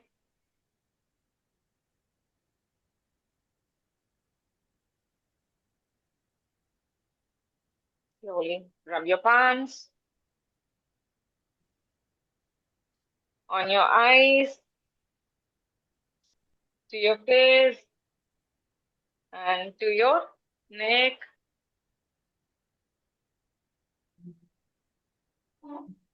Thank you so much. Thank you, Charu, for this wonderful practice session. Now I invite Bala to call the next invitee. Thank you, Dr. Dayanidhi. Now over to the next session by Professor M. Jayaraman, sir, who is the Dean in the spiritual sciences of S. Vyasa. To give a brief introduction to Professor M. Jayaraman, sir, I invite Ms. Sneha Gambar, PG scholar of School of Yoga Therapy, to give a brief introduction to Professor Jayaraman, sir. Over to you, Sneha. Thank you, sir. Namaste, everyone. I would like to introduce Professor Jayaraman, sir.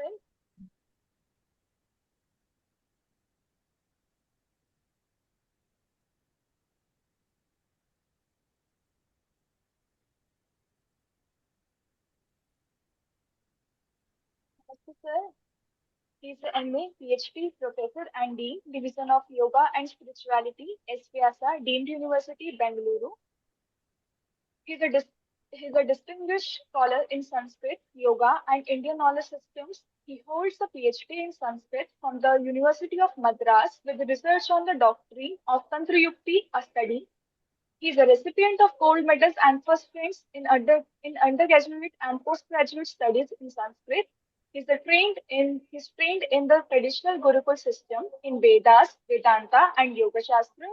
He is the author of 25 books and 23 peer-reviewed research publications on yoga and Sanskrit literature. He is renowned for contributions to yoga textual studies, including works such as Yoga Bhashya and Yoga Vaishardi. He conducts acclaimed workshops on Tantra Yukti, an ancient Indian methodology of thesis and text construction. He is a resource person for the National Faculty Training Program on Indian Knowledge Systems for Higher Education Teachers. He is honored by the Maharaja of Mysore 2024 for his contributions to yoga. He is recognized by the Honorable Governor of Tamil Nadu 2023 for translating yoga texts from Sanskrit to Tamil. He is a recipient of Sanskrit Granth Puraskar 2021 from Karnataka Sanskrit University. He serves on several prestigious academic bodies, including CSIR, Traditional Knowledge Digital Library, Indian Yoga Association Editorial Board, Kala Kshetra Foundation, and Sanskrit University Board of Studies. Thank you, sir. We would like to hear upon your insights on salutogenic readings or of Kriya Yoga. Thank you, Sneha, for that wonderful introduction to one of the greatest human being in this modern era, Maharaja of Mysore. So I invite my dear, one of the inspiration for me, Professor M. Jayaraman, sir, to speak on a salutogenic reading of Kriya Yoga. Over to you, sir. Suprabhatam. Namaste to one and all.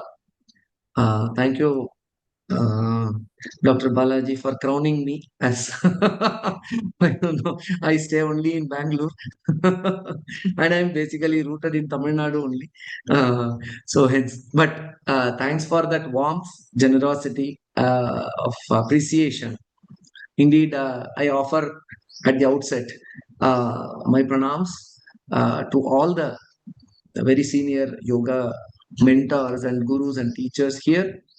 My thanks to Sri Balaji Vidyapeeth for organizing this international webinar on salutogenesis across ages.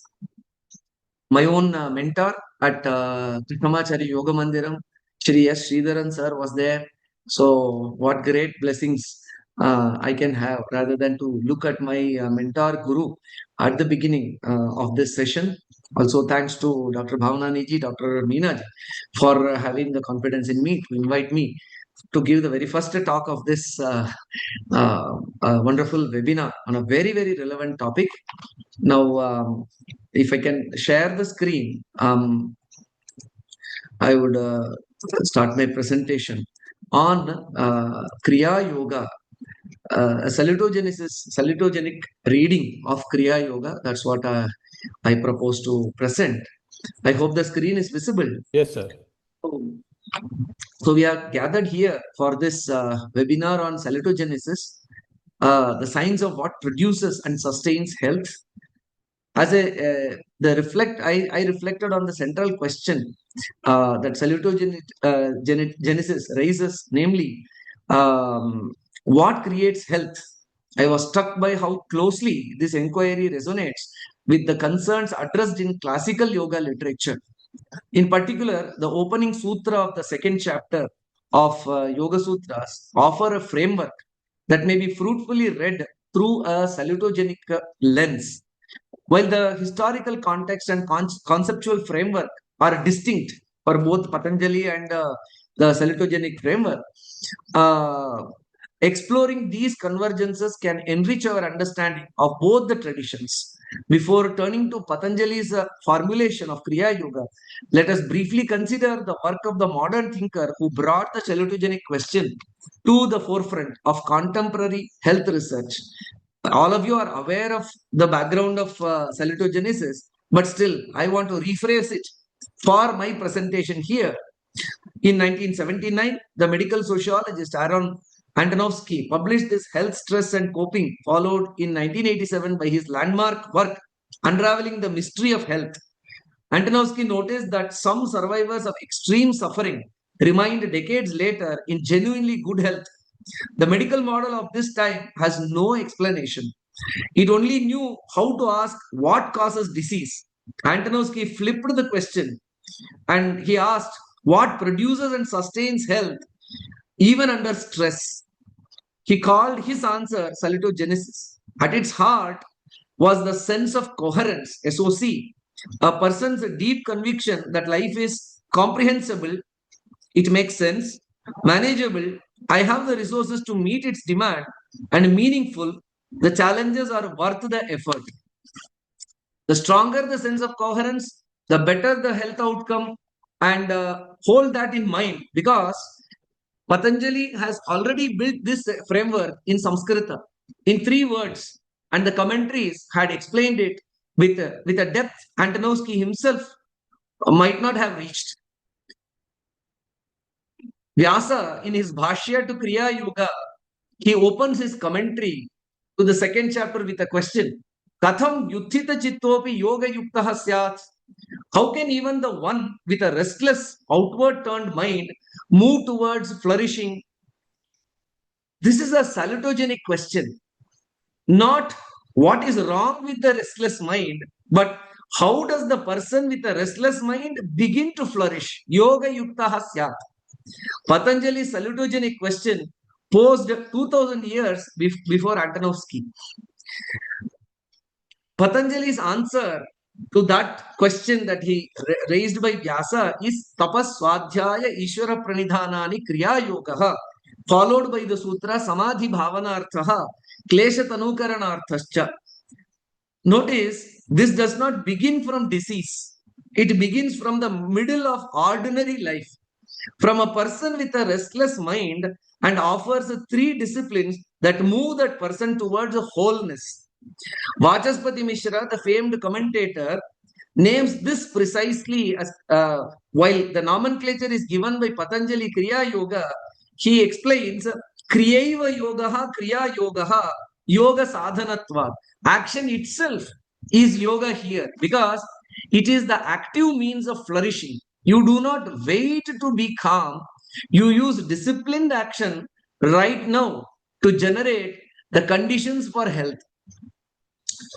Bhaswati, another very important 19th century commentary by Hariharananda Aranya, it gives us the synthesis of all 3 in one statement of Tapas, Swadhyaya and Ishvara Pranidhana. Tapas is Kaya Sanyamaha, Swadhyaya is Vak Sanyamaha, and Ishvara Pranidhanantu Manasaha Sanyamaha.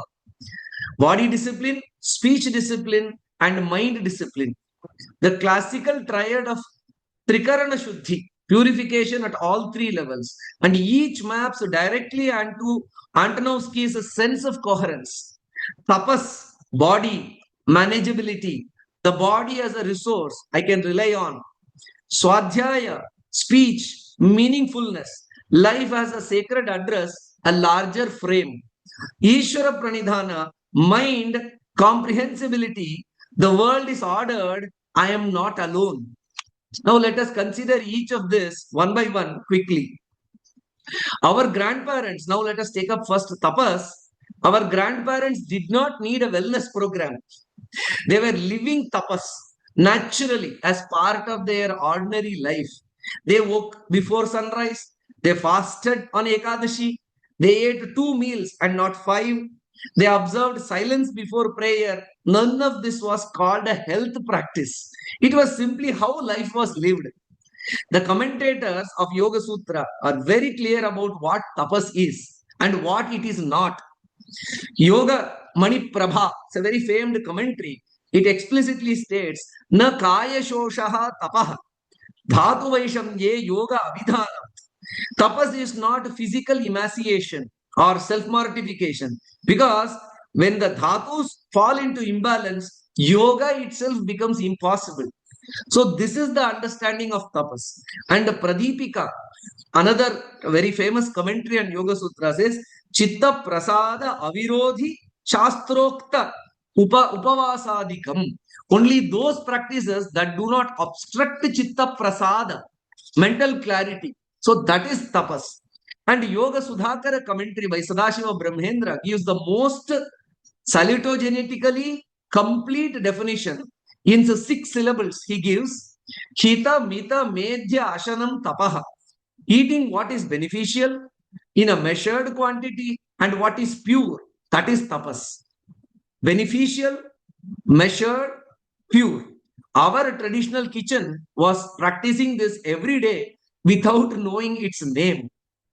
The SOC link is manageability here. The body trained as a resource, not punished as an obstacle. And further, one simple illustration, there may be many illustrations for a commuter, for a teacher, for a student. This tapas can be applied in the modern day life. A professional skips breakfast in a rush, eats at odd hours, snacks through stress, energy crashes, mind fogs, and one small tapas.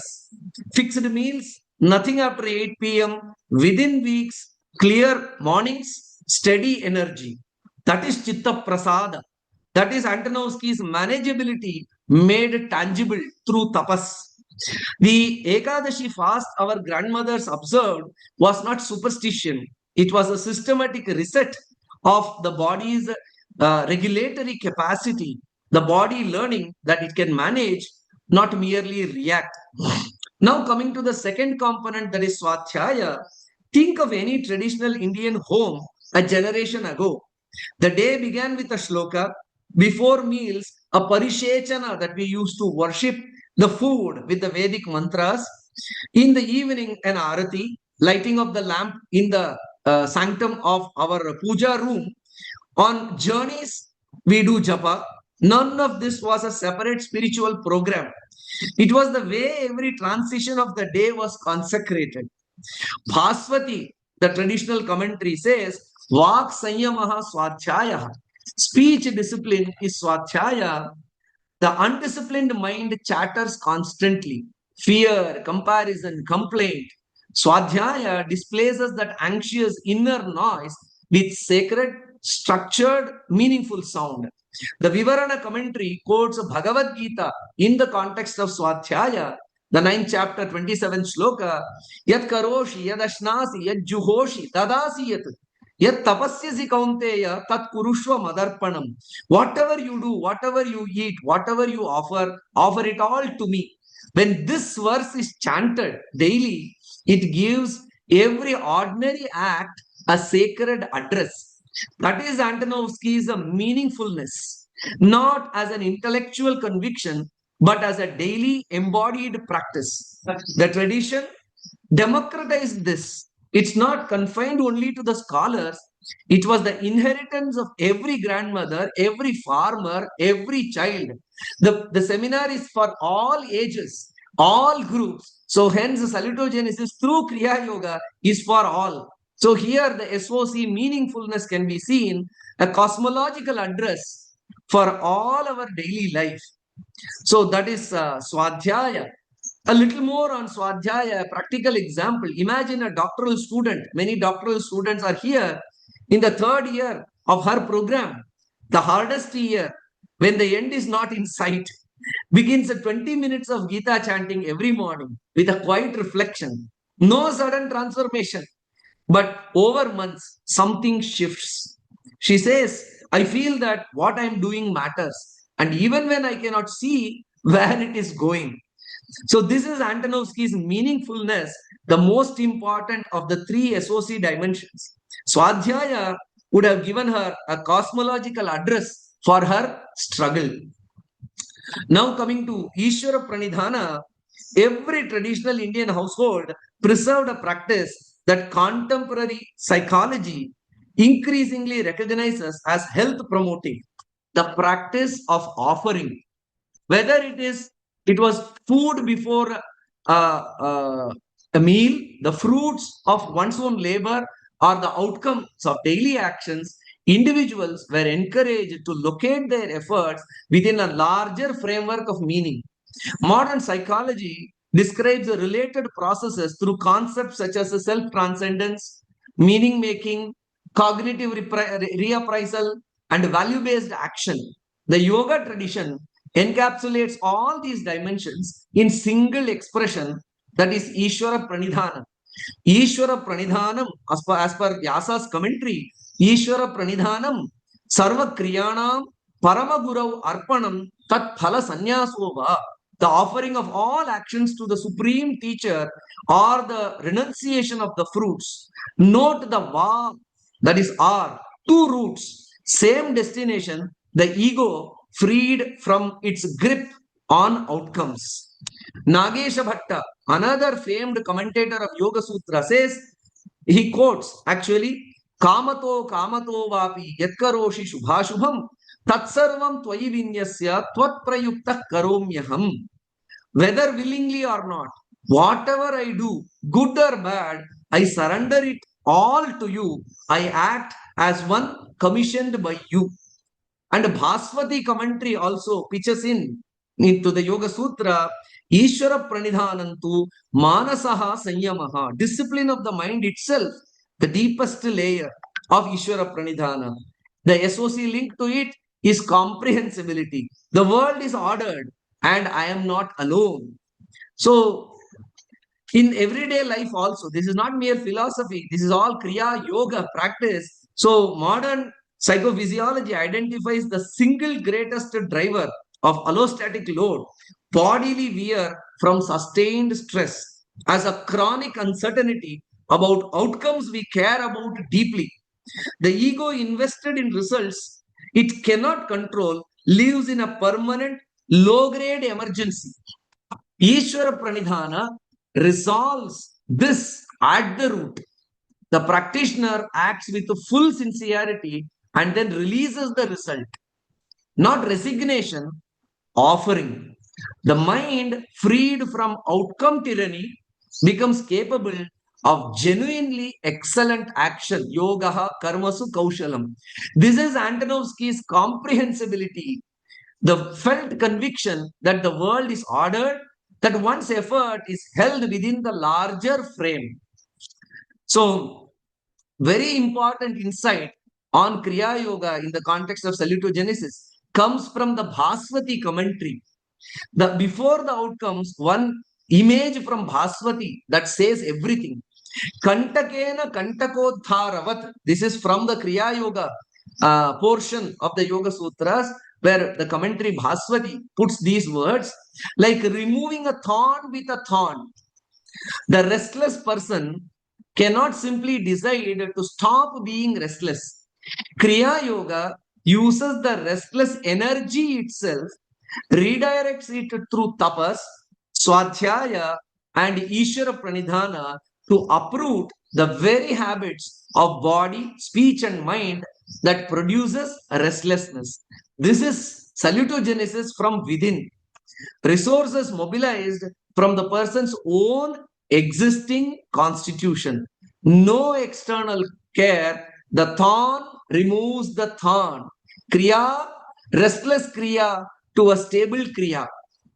So, when we come to this is Kriya Yoga, and the outcome is also documented in the very sutra, Samadhi Bhavanarthaha Klesha Tanukaranarthascha, the two outcomes, Klesha Tanukarana, the thinning of the five klesha, avidya, asmita, raga, dvesha, abhinivesha, wrong knowledge, ego, passion, hatred, and fear.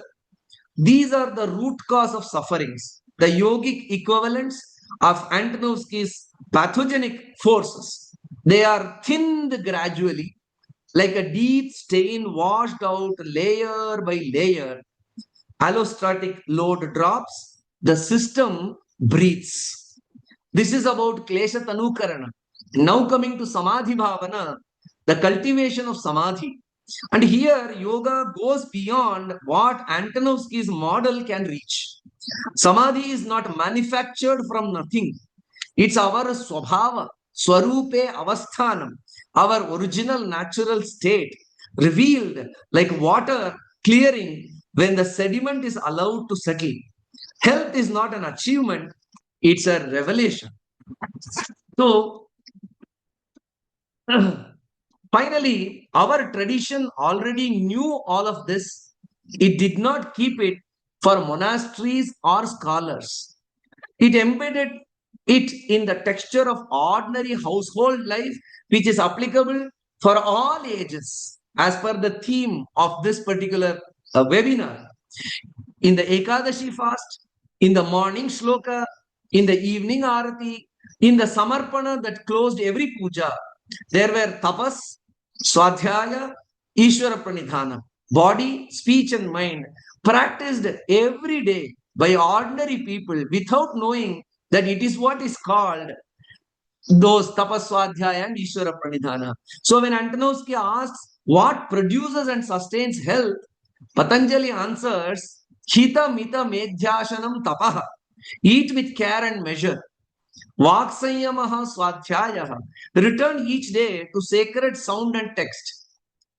Tvatprayuktah karomyaham. I act as one commissioned by you. The thorn removes the thorn. Our swabhava, our natural wholeness was never lost. It was waiting beneath the agitation to be revealed. Now, one final observation in this regard is, let me end with a clarification that matters more than anything else said now in this morning. This exercise was not an attempt to prove that Kriya Yoga is salutogenic, as though Antonovsky's framework were the standard against which our tradition must earn its legitimacy. It was not a claim that ancient India already knew what the modern West discovered. That framing still places the modern discovery in the center. And it was not an assertion that everything in our tradition is yoga, or that every traditional practice is a health intervention awaiting validation. So what is it that I have done now? It was an exercise in looking at our own tradition with fresh eyes, using a contemporary question as a torch and not as a measure. Antonovsky asked what produced and sustains health in the human being. We held that question up to Patanjali's Kriya Yoga and found that our tradition had already mapped this terrain with great precision and greater depth than the modern framework reaches. It goes till Samadhi Bhavana. Antonovsky stops at the sense of coherence. Patanjali does not stop here. He tells not only how to feel coherent, but how to become what we always were. That's Swabhava, Swarupa Avasthana, our original wholeness. This is not an outcome to be produced. It is the nature to be recovered. That is a fundamentally more radical claim about human health than salutogenesis makes. And Kriya Yoga from the Yoga Sutras is just one example. We could have taken the Ashtanga Yoga, the Ahara Vidhi of the Charaka Samhita, the Dinacharya of Ayurveda, the Panchaklesha analysis, or the Chaturvidha Purushartha framework, and found the same depth, same systematic intelligence, and the same completeness. Every limb of our tradition, examined honestly, reveals a framework for human flourishing that addresses dimensions of life that modern health science still has to find the vocabulary to reach. This is what is IKS as a scholarly practice actually means. Not celebrating our tradition uncritically, not rejecting modern frameworks, but bringing the intellectual confidence to engage our own texts on our own terms, understanding what they are actually saying within their own epistemic frameworks, and then entering into a genuine dialogue with what other traditions offer. So, this was the spirit behind this attempt to do a salutogenic reading of Kriya Yoga. I hope what I tried to present made sense for this August gathering of researchers, health practitioners, and of course, yoga gurus. I thank the organizers for the opportunity to share what little I could discuss. Thank you very much. Thank you. Thank you so much, sir. It was, it's every time when you present, I learn many things. And you are always unique in terms of Samaskrita, in terms of speaking about the philosophy language. So I want Dr. Anand Balayogi Bhavanani sir to say a few words.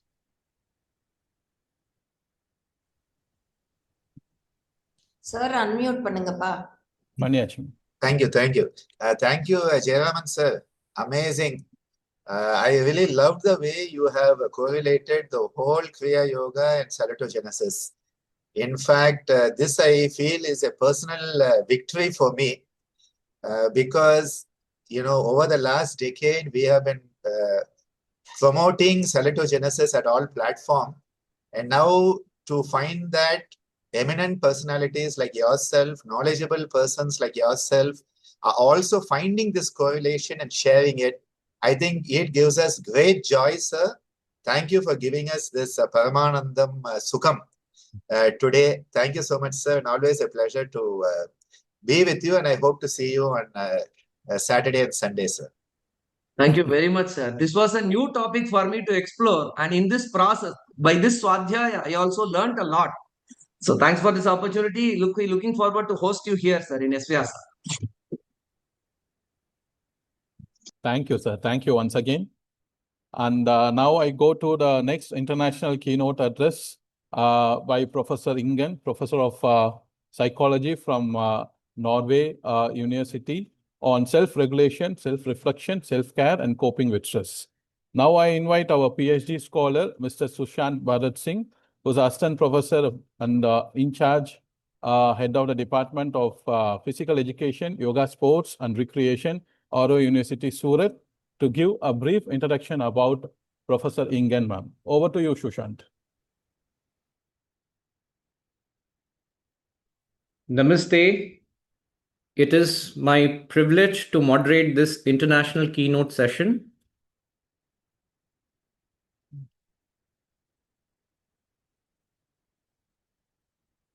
Yes, Sushant, you can move on. Share the screen again. Yeah. And warmly welcome Professor Ingen Hagen, who is joining us all the way from Norway.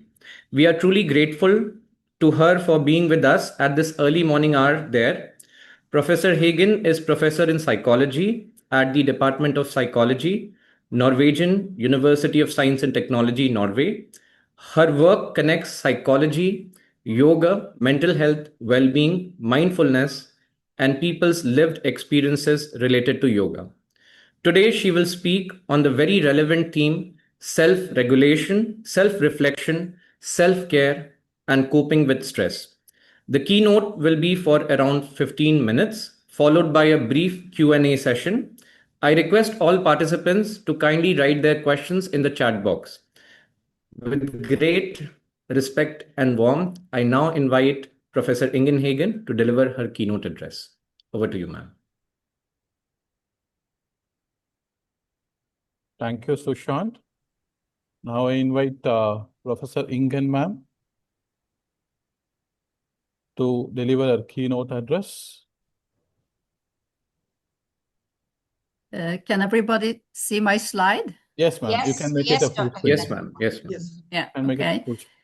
So namaste to all, and thank you for inviting me to this very inspiring webinar. I've already been learning a lot from the people who have been talking, so I'm very happy for that.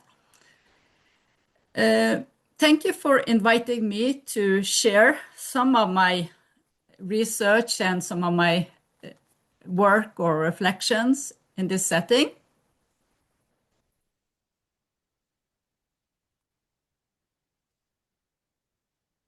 I have, okay, there, yeah. And this is what I want to focus on. I was encouraged by Dr. Mina to relate what I was talking about to the topics of this international webinar. So related to this Yoga for Vibrant Campus and Academic Excellence, and also this salutogenic approach to yoga therapy across the lifespan. So I will start by framing what I want to say to yoga mental health and well-being for students and also for staff. So I'm concerned with a few words that have been relevant in my research. Self-regulation is one of them. Coping with stress is another one. Also self-reflection or svadhyaya that the former speaker talked about. Then also self-care and partly which is related to our development as a human being. I will also talk a little bit about salutogenesis because this perspective corresponds so well with yoga. They both share a whole person approach. They both focus on factors that contribute to health and this sense of coherence, SOC, that the former speaker analyzed so well and related it to yoga. And then, of course, health promotion rather than focusing only on disease. As many health professions do, including my own psychology profession. I first wanted to remind us of a statement by Swamiji Dr. Gitananda. He said that health and happiness are our birthrights, that a former speaker showed so very well by showing us this very happy baby born for happiness and health. But what Swamiji Gitananda said, they are your birthrights, but you still have to claim them.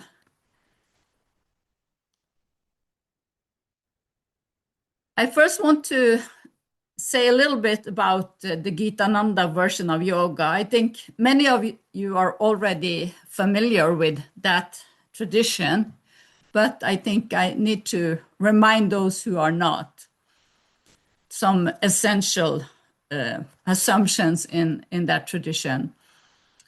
And one assumption is that yoga is a way of life, so beyond what you practice on the mat. So we have been lucky now to do a little bit of yoga here in this in the poses here, and many of us, and I think that Sri Balaji Vidyapeeth is at the forefront through ISCM,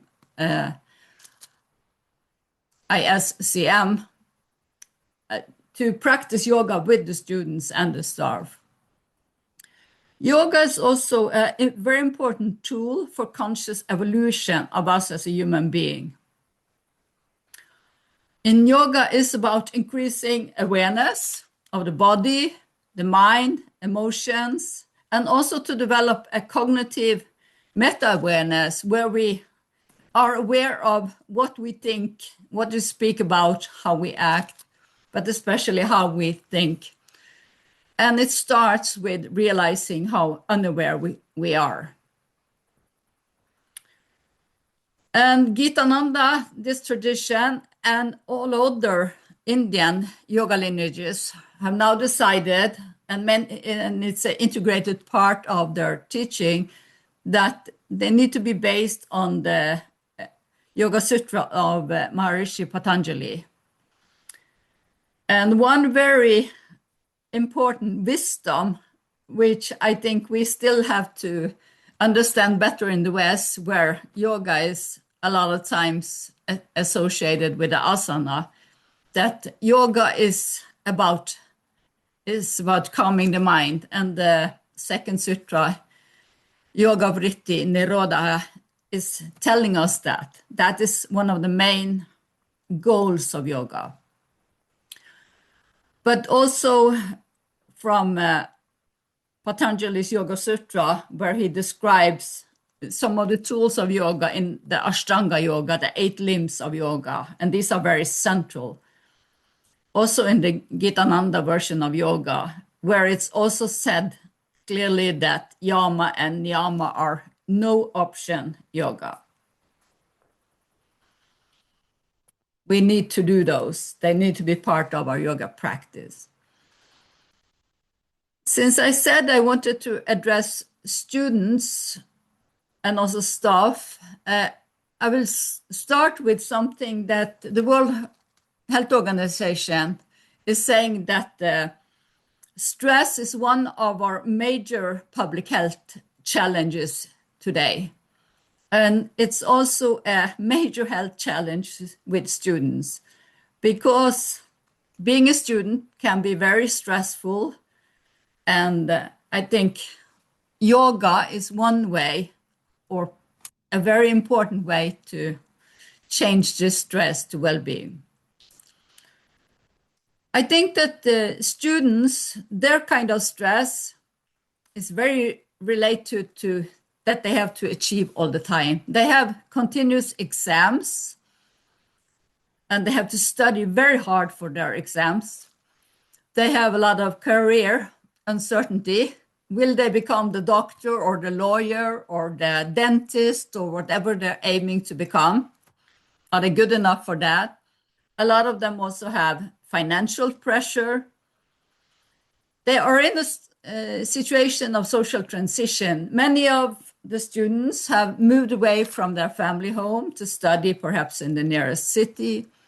And there is a lot of expectations by themselves, by the university, by their family, parents. So they can feel this high demands on them. And many of them report about competitiveness with their own ideals, but also among students. The stress level for students varies between countries, but recent statistics on this issue show that in many countries, as much as 20 to 30% of students are experiencing very high levels of stress, and the stress levels among students are increasing. And living with high levels of stress over time will create problems for our mental health, for our sleep, so many who live with this constant stress will develop anxiety, some experience depression, and people start to use drugs to calm down their mind, to deal with their problems. And some are even pushed so far that they get suicidal thoughts. And I think Satbir Khalsa talked very well about that. There are several research articles recently and review articles also, because this is an increasing field of research to look at how yoga impacts young people, students, and how it impacts their mental health. They clearly emphasize and conclude that yoga has a potential in improving mental health and well-being. So these research reviews focus on yogic healing through mental health conditions like anxiety, also burnout, depression, and especially it helps students to get rid of their high stress levels and cope with stress in a better way.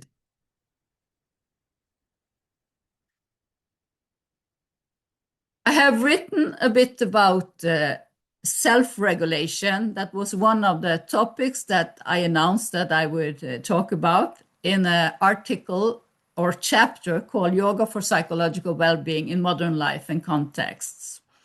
This was published in a book edited by Shirley Tellis called Research-Based Perspectives on the Psychophysiology of Yoga. So there are many definitions of self-regulation, and I could share many of them, which I do in the chapter, but I will just share one of them and then mention some of the everyday examples of self-regulation. So self-regulation, what could say simply, is an individual's ability to override thoughts, emotions, and habitual behavior in favor of more adaptive responses. Because a lot of times we just react. We react on our feelings, we react on our thoughts, we have ways of reacting to what happens, and we don't take the time to actually respond in a more mindful way. So examples of self-regulation in people's everyday lives include to walk away from situation when one is angry, and it would not be natural to have an emotional outburst for us, but we can walk away or hold back. Also, it's about self-regulation to cope with everyday stress in a more constructive manner. Very few of us can avoid stress. It's part of being a human being, and all of us have everyday challenges at home, in our study situation, in our work situation, and we have to deal with those. And these challenges will create stress for us. Self-regulation is also about adaptively engaging in social actions and relations. So just when you talk to another human being, for example, turn taking, instead of just talking about your own, you have to listen to what the other person is saying and give them space too. A lot of people today have self-regulation issues related to food, and food can also be used as a way to deal with stress. When you feel tense, it's easy to act on your craving for food. Maybe you want to take something sweet, something snack, also when you're not really hungry. And also self-regulation related to sleep. And in the Ayurvedic literature and in yogic literature, we understand that it's important to sleep at the proper time and get up very early. So that is helping us with our self-regulation of sleep. And I will say something about this experiencing stress. Selye is well known for coining the term stress in medicine, and he said that he emphasized that stress had an impact on the organism exposed to the environmental stressor. One could also say that we react to our internal stressors. Stress is a subjective perception. So it's about imagined or real demands or threats that feels like it's beyond one's ability to cope with them. It's very important to say that stress is in the eye of the beholder, because what is stressful to one person might just be a piece of cake to another person. So what you see as something that is really making you tense, someone else say, oh, I'll deal with that, no problems. Stress is also a response to a set of physiological responses. When we experience stress, we are in a biological alarm reaction. So we react like we did 1,000 years ago. We react with fight, flight, or freeze, which was important for us to be able to run away or act on dangers. So we still have this sympathetic activation when we need to perform well. And that is part of the autonomic nervous system, where the parasympathetic is also one state of being. It's our rest and digest state.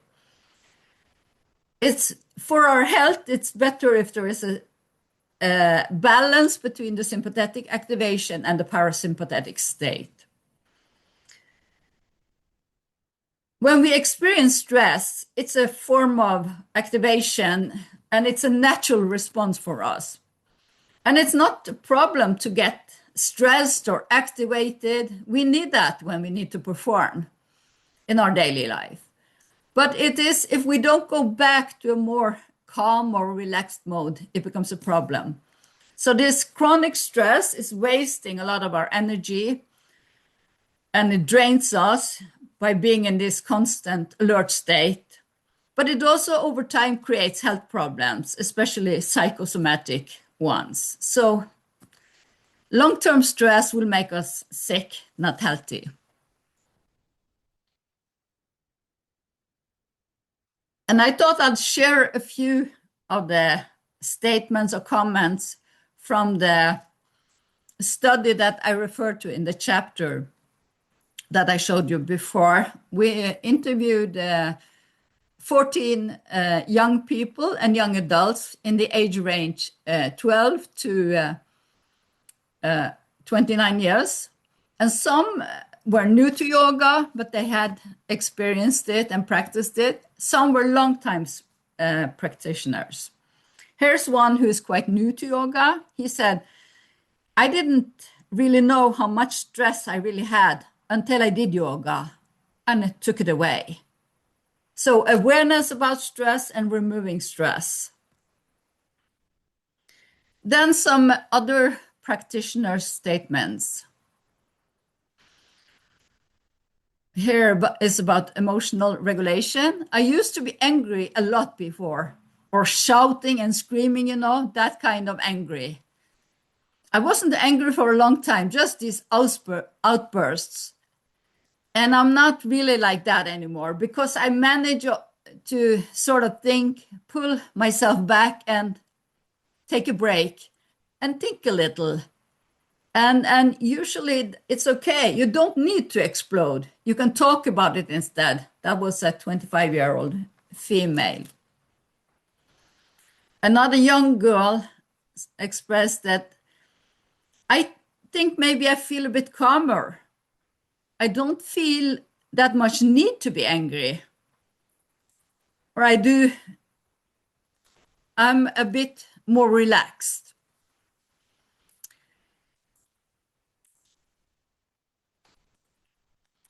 So another man says, yoga is like that. You can get back to yoga to find out why you reacted the way you did and understand more, so that next time you can react more in line with what you really want. So that's a way of having these self-reflections that I will also get back to.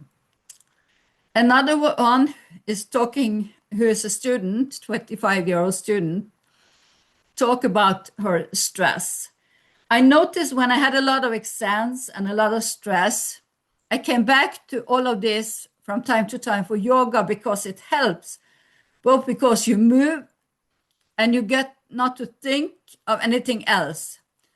You can find a way to take time to just be present, away from all the stressful things. So yoga creates like a space for us where we can be in the present, be with our body, mind, emotions, without being totally attentive to the stress that's part of our life. I will also refer to another article that I wrote with Dr.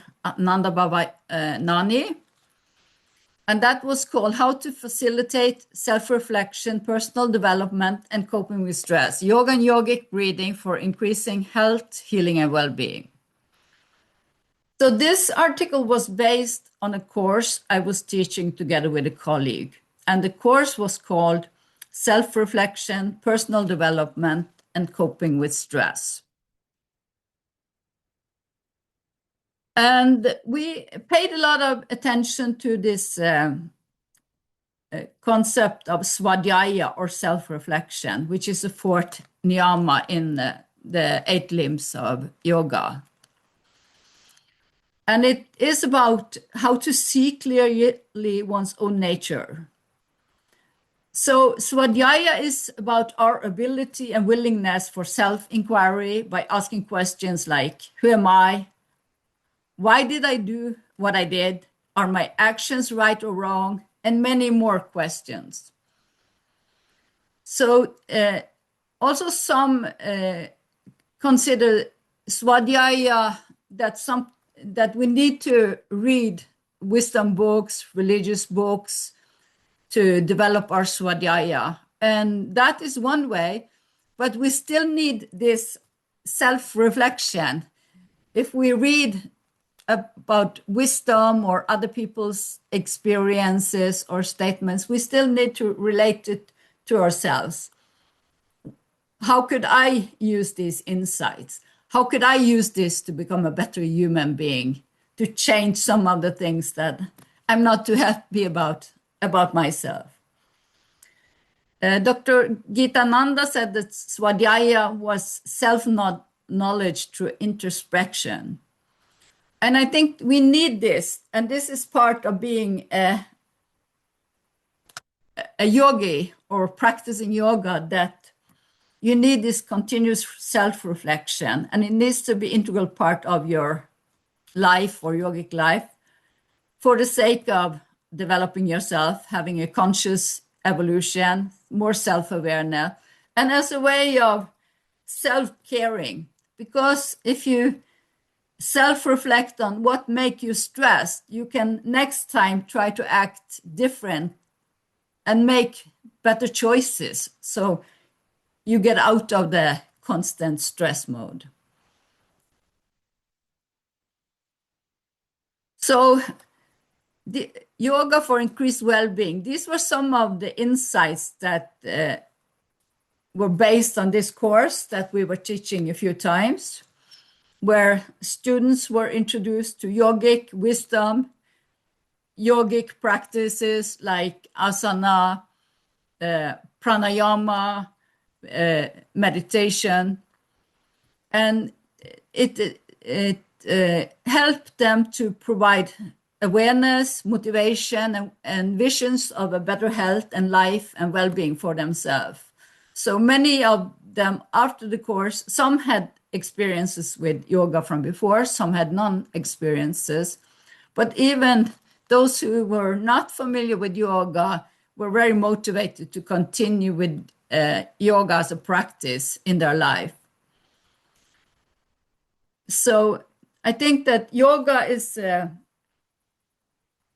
provide more tools for self-awareness, personal development, coping with stress, but also this continuous self-care, which we need to be able to flourish, to have a good life, to have a good health and happiness. And this is needed in educational settings, and especially for students who will work with people like health professionals, as you are at Sri Balaji Vidyapeeth. But I think here you're already into doing yoga, and I think in that way you're a model for many other universities, because I think yoga offers such tools to students and staff. So it's a good idea for all universities to offer yoga to students and staff. So I think through a holistic practice like yoga, we can reach improved health and well-being. And we can use that as tools to cope with our daily stress. I also had some other research where I found some of the same results. And it's not a surprise that when you do more research on yoga, you find also more of the same, but it also allows you to understand better how that happened, how yoga had that impact. So I was part of a European project called the Hippocampus Project, where 5 countries were involved, including Norway. And I wrote these articles with my Norwegian team, colleagues and friends. And one of them illustrates quite well, I think, the impact of yoga on self-regulation and on managing our emotions. So one person, we used a quote for one of the interviewees, "I just find it easier to let go of anger." And that was after practicing yoga for some time. So it's a reflection on ways which yoga influences how young people manage their emotions. We also wrote another article where we see how yoga is really contribute to achieving more relaxation and then also coping with stress. So it's called Promoting Mental Health and Well-being in Schools, the impact of yoga on young people's relaxation and stress levels. They were both published in Frontiers in Psychology, which is an open access journal.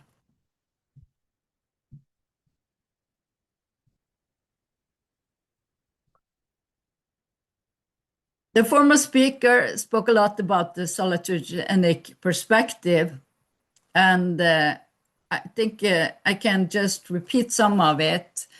The salutogenic perspective, with its focus on factors that facilitate health and a whole person approach to health, is a fruitful framework for yoga therapy, and research.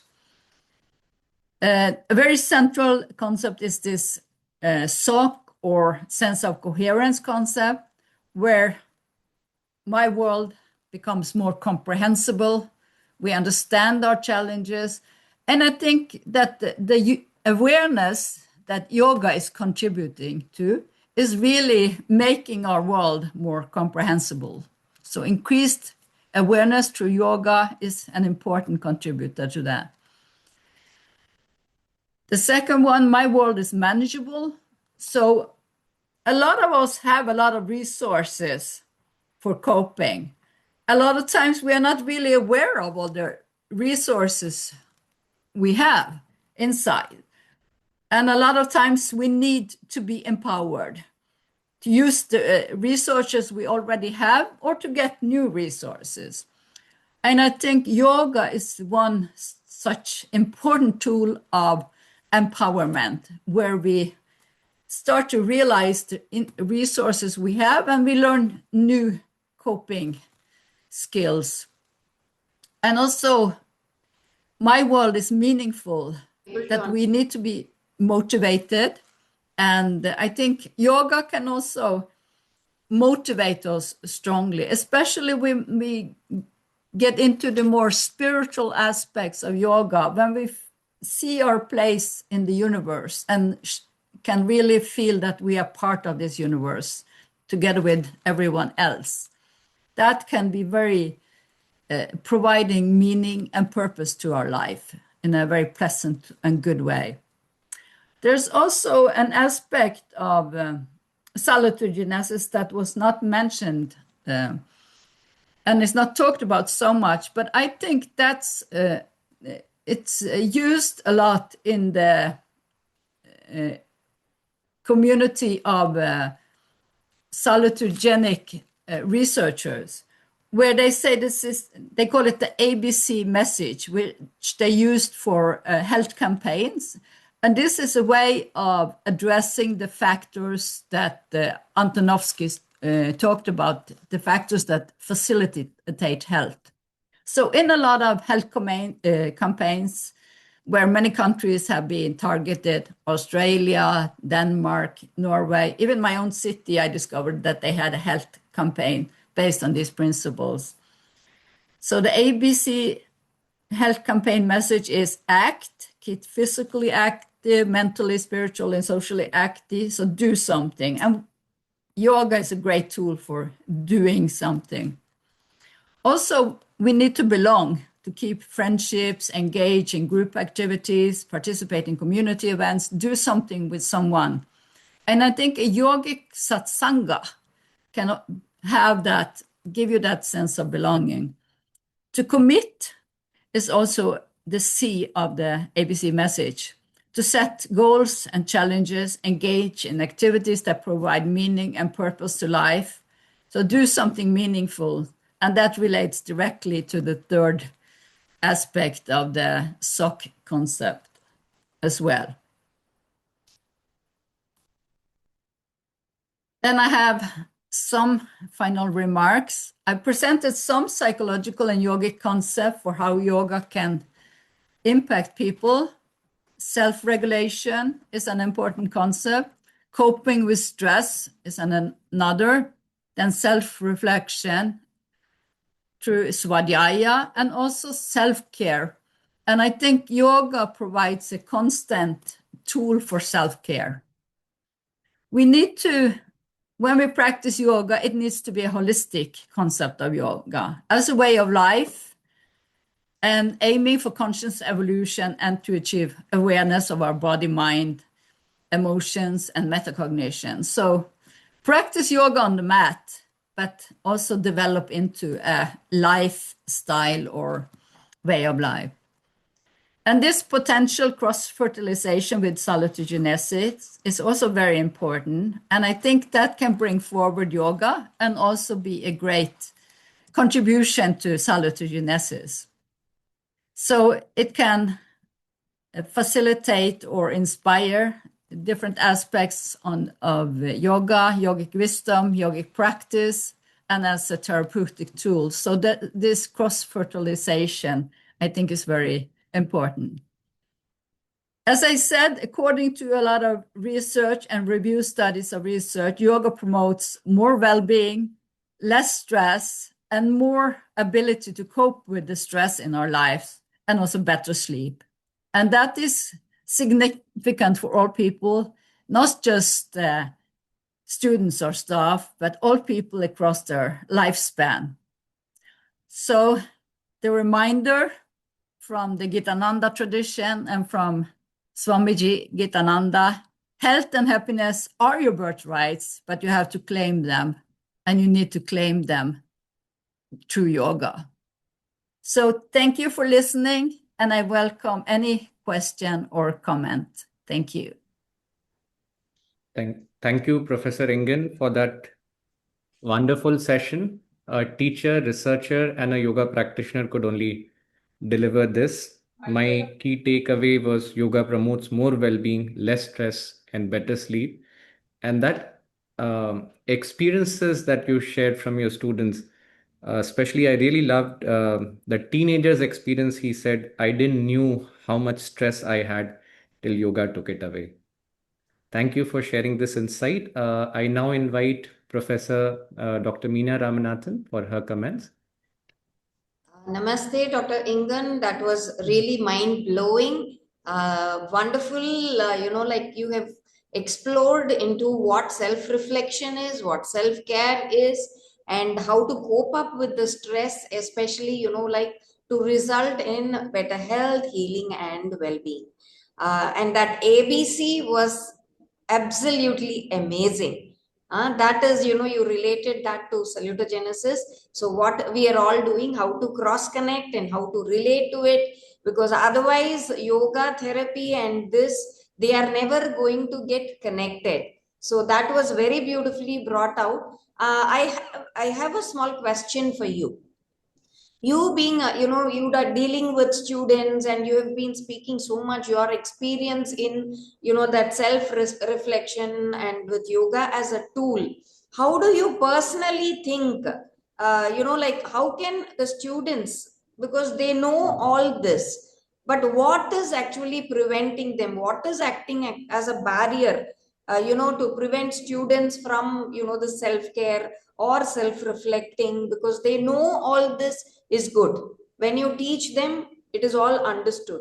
But why is it that, what is actually stopping them from bringing it into their everyday practice? Can you just throw some light on that? I think a lot of times students are motivated to do it, but they think, oh, it's not for me, or I don't have the time, or I have other hobbies or interests. But I think when they are, when they get opportunities to have it, a lot of people are very keen when they feel it in their body, when they feel it in their mind. Like in the course we were giving, we had these small groups of 3 where people were requested to reflect on their own lives and share that with each other. So it has to be small groups, I think.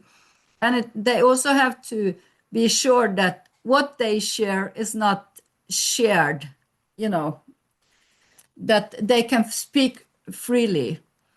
And what we did in that course was that they were supposed to write an essay as part of the course.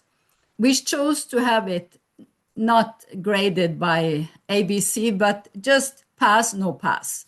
So it shouldn't be difficult to just pass. But also we encouraged them to practice what they had learned, to use those practices in their everyday life for a while and then reflect on it.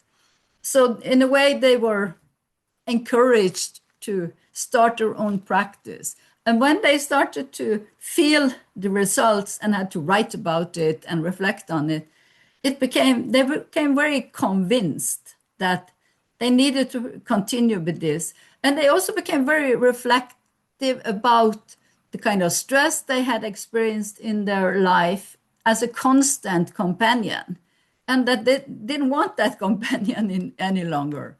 So there was a lot of increased self-awareness, through this self-reflection.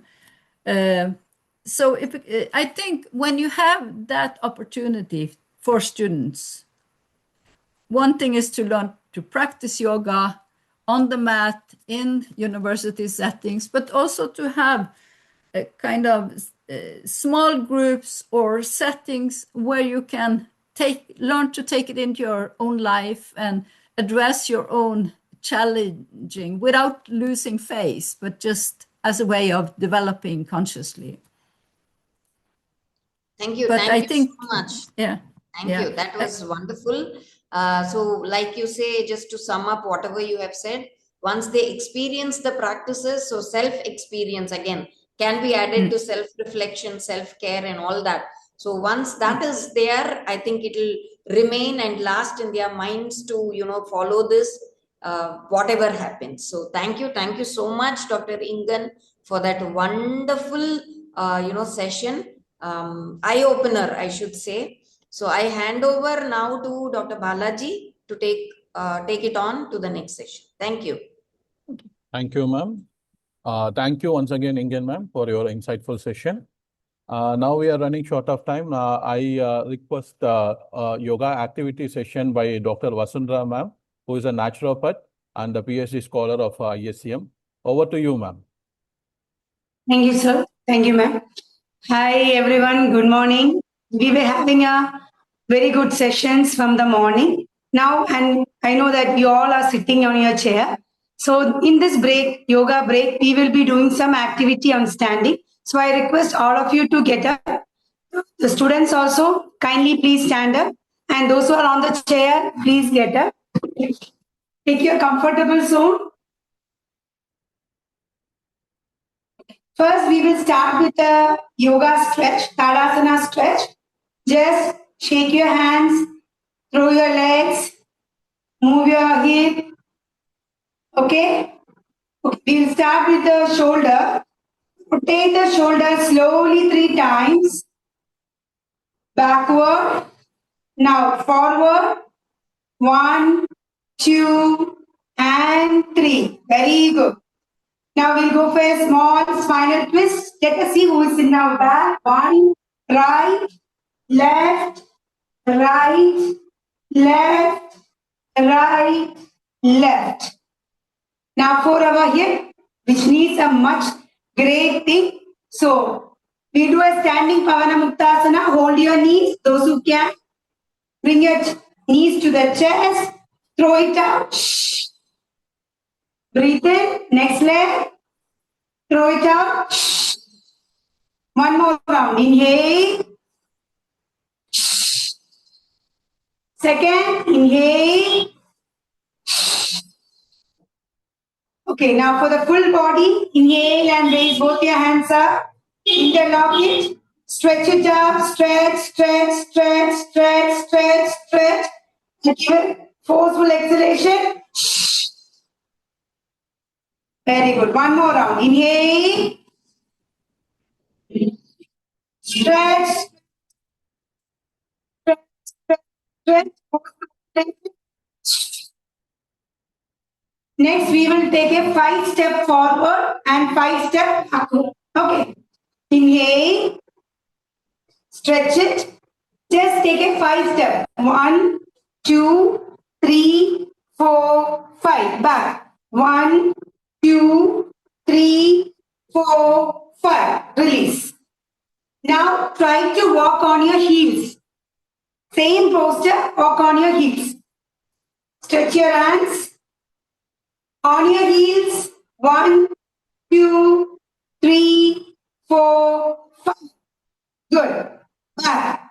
1, 2, 3, 4, 5. Release. Now keep your legs a bit apart. Our last round. Take your hands up and give a good stretch. Try to reach down. Give a good stretch. Very good. Up and down. Go for the other side. Inhale. Exhale. Give a good stretch. Up and down. Now forward. Try to touch the ground. Very good.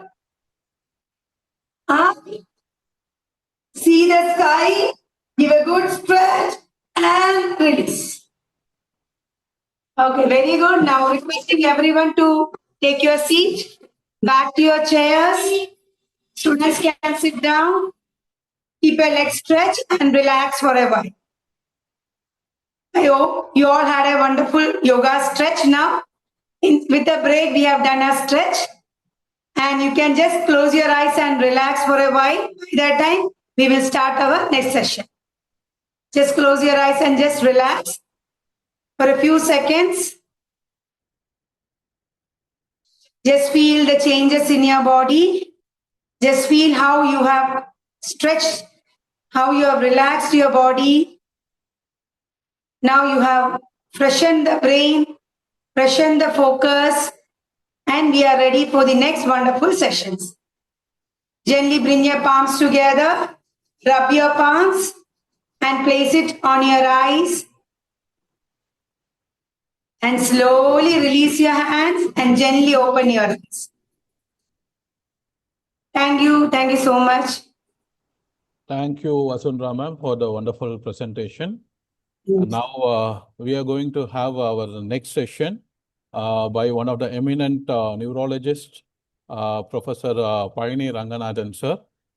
To introduce about Dr. Payani Ranganathan sir, I invite Dr. Sumitra Sudarpati, Professor of Physiology of Karpaga Vinayagar Institute of Medical Science, and she's also the PhD scholar of School of Yoga Therapy, ISCM. Ma'am, I want you to give a brief introduction to Dr. Payani sir. Over to you, ma'am.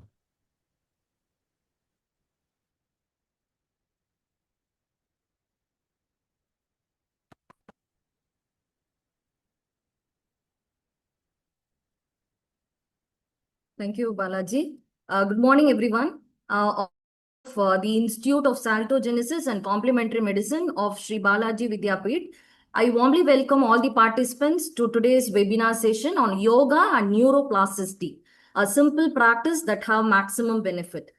Before we begin, I would like to request all the participants, if you have any questions for the speaker, please feel free to post them in the chat box at any time during the presentation.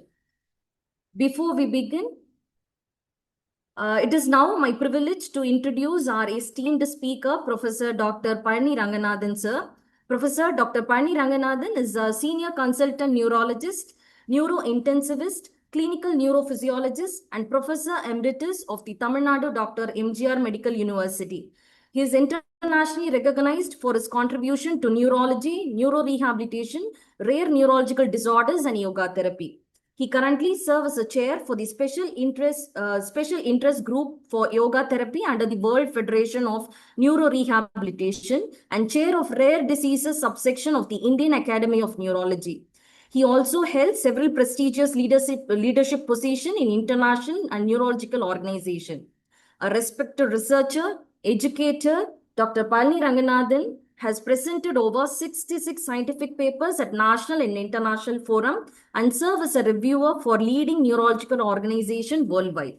His outstanding contributions have been recognized with numerous honors, including the A.B. Baker Teacher Recognition Award from American Academy of Neurology and title of Yoga Chikitsa Acharya from the Indian Yoga Association. Today, we are honored to have a clinician, researcher, teacher, and advocate of integrative healthcare whose work bridges the modern neuroscience and yoga. Thank you, sir, for joining us today. We are honored to have you with us. Now, I request you to deliver your presentation on yoga and neuroplasticity. Over to you, sir. Thank you. Thank you. Thank you very much.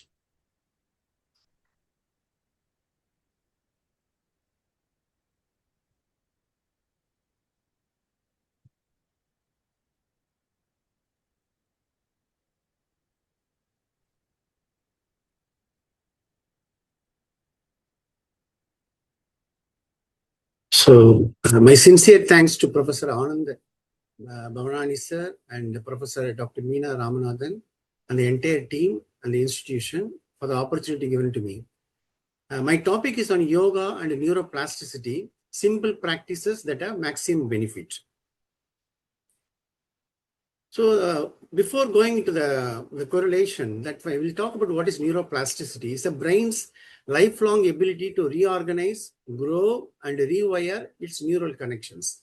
Brain is having capacity to rewire, and before we thought many decades back, brain don't have power to regrow. That is, there are some kind of regeneration happens in the central nervous system, and peripheral nervous system has much more regeneration compared to the central nervous system. It allows the nervous system to adapt to new information, recover from injuries, and change behaviors by altering both physical structure and functional pathways in response to experience. There is a rule called Epp's rule, neurons that fire together and wire together. So this is called networking, and there are many networks like that in the brain. When you experience something new, practice a skill, or encounter environmental changes, your brain adapts through specific mechanisms. For example, I learn a new skill like music. I am practicing yoga for a long time. The way I do things is different from somebody who is starting from the beginning. So it is experience which makes the rewiring and the firing together much more better compared to the beginning phase of life. It's called Epp's rule. The neurons fire together and the wire together. Synaptic plasticity. We know that there are a lot of junctions in the neurological system called synapse, meeting point of two neurons, and the strengthening or weakening of connections, synapses between existing neurons based on usage.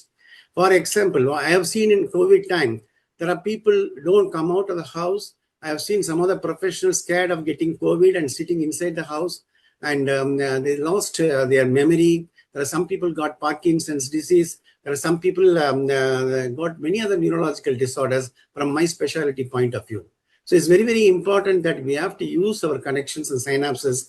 Otherwise, it goes for a lot of issues and we lose our skills. Even yoga also, that we have to practice. Suppose we are on the teaching side of yoga, and then still we have to practice yoga daily to make sure that our body is used to the yoga, and the rewiring and firing together happens continuously. Neurogenesis, the generation of entirely new brain cells, primarily occurring in the hippocampus, the brain memory center. They're talking about meditation, pranayama. So the most important neurogenesis happens at the level of hippocampus, which is the memory center. So people who do regular yoga, especially meditation, pranayama, the brain is much more sharper compared to the people who don't practice it. The functional plasticity, the brain's ability to shift functions from a damaged area of the brain to an undamaged healthy area. We see that in the pediatric population. Suppose a child get stroke in the speech area of the brain. The child below 5 years, especially in the younger brain, very younger brain, the speech center sometimes can shift from one side to another side. They may be able to speak better, but in adult population, it's totally a different issue. The structural plasticity, the brain's actual physical modification of its structure in response to environmental demands. Studies show that London taxi drivers have a structurally enlarged hippocampus due to the spatial demands of navigation. So the people who navigate the difficult roads and narrow roads, and they have to go in a particular speed to make the people to reach the place in time. They are, because of navigation skills, the hippocampus look a little enlarged compared to the normal population who don't use the negotiation skill like them.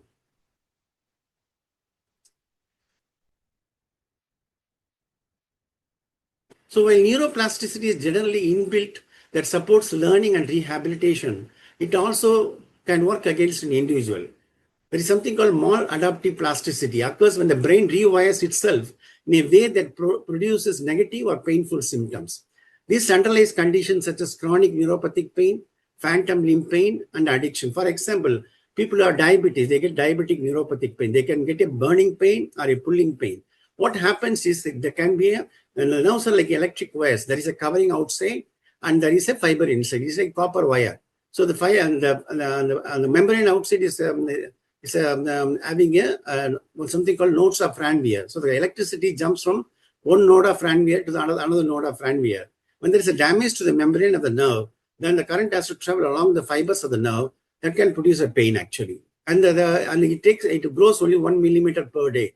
So it's very, very important to understand somebody is having chronic neuropathic pain due to diabetes or some other cause, and they can rewire in a different way sometimes due to maladaptive plasticity, can produce more pain. And phantom limb pain, you would have seen somebody had a amputation post-accident or due to ischemia to the limb, and they can get a pain in the stump of the limb, and that is also a kind of a maladaptive plasticity. So the plasticity can harm us sometimes the way because of the rewiring mechanism. And addiction, some people are addicted due to substances, and because of the maladaptive plasticity, you have to rewire the brain in a different way. And yoga has a lot of job in people with addicted, alcohol habits, or people who have mental illness, psychiatric problem. Everyone talked about this in the previous speech, and they are listening to it for a long time. So one can actively guide brain's rewiring to improve memory, acquire new skills, and even slow age-related cognitive decline. It's very, very important. And there are some alarming data. 30% of the population do not breathe well while sleeping. So what happens in the morning? They get up even after 8 hours of sleep. They feel very, very lazy, tired, and they feel very, confused. And they may say, I went for a good sleep. What happens is, sometimes people are a little big, and they may have obstructive sleep apnea, snoring. Then we can understand very easily, and we can treat it and make them better. We can do yoga, breathing exercise, and all those things. There are thin people, not big people. 30% can go for what we call as they don't breathe well at night, and it is not easy to find out outside. They look normal. So these people, when they do proper breathing practices daily on a daily basis, these kind of things will come down drastically, and the brain will be more sharper, because people go for hypoxia at night, and in the long term they may go for a cognitive dysfunction over a period of time. So the methods are dedicated practice. Engaging in focused, repetitive learning of new skills, learning a language or an instrument.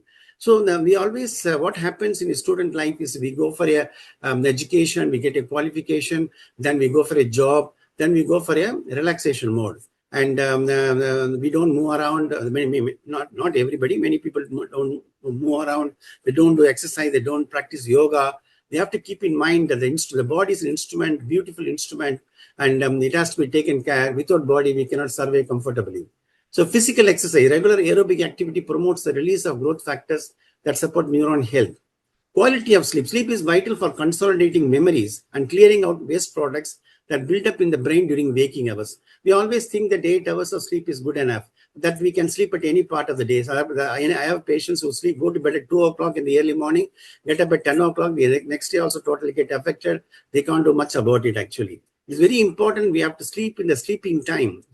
8 hours sleep is not that, that alone is not a factor. So while darkness, we have to sleep. When there is a light, we have to get up, because sleep is not merely a rest, actually. That is a period of rejuvenation of the internal organs of the body. That's a period of chemical secretion in the brain. So it's very, very important. People need to have a good sleep and sleep in the sleeping time. And to get a good sleep and meditation technique before going to bed, and pranayama practice in the stomach is empty for 3 hours is very, very important. It gives a good sleep quality. As he was telling, 30% population do not breathe well at night. So mindfulness and novelty, exposing the brain to new complex environments, keep them, the neural pathway much more flexible. For example, learning a new skill. See, I'm 60 years old and I'm still studying. It makes my brain active. It gives a lot of energy to me. And practicing yoga, it makes the neurons more active. So the only thing interesting in life, I feel, I may be different, that gaining a knowledge, and that can be used for different good purposes. So it's very important to make sure that people learn new skills every part of their lifetime. Yoga facilitates neuroplasticity, the brain's ability to rewire, adapt, and form new neural connections by practicing mindful movement, breath work, and meditation. Regular practice modifies brain structures and enhances cognitive function. Increased gray matter thickness. The MRI study, people have done functional MRI study revealed increased gray matter density in the hippocampus and prefrontal cortex, which is center for executive function and attention. That's why you see some people get 100 out of 100, but their executive skills are not that as good as people who have very good, strong prefrontal cortex. It's very important to make sure that decision making is different from just memorizing something and getting good mark. So elevated brain-derived neurotropic factor. Yoga increases the production of brain-derived neurotropic factor, a protein that supports the neuron survival and synaptic plasticity. Autonomic balance. Pranayama stimulates the vagus nerve, reducing stress and altering neural pathways that govern anxiety.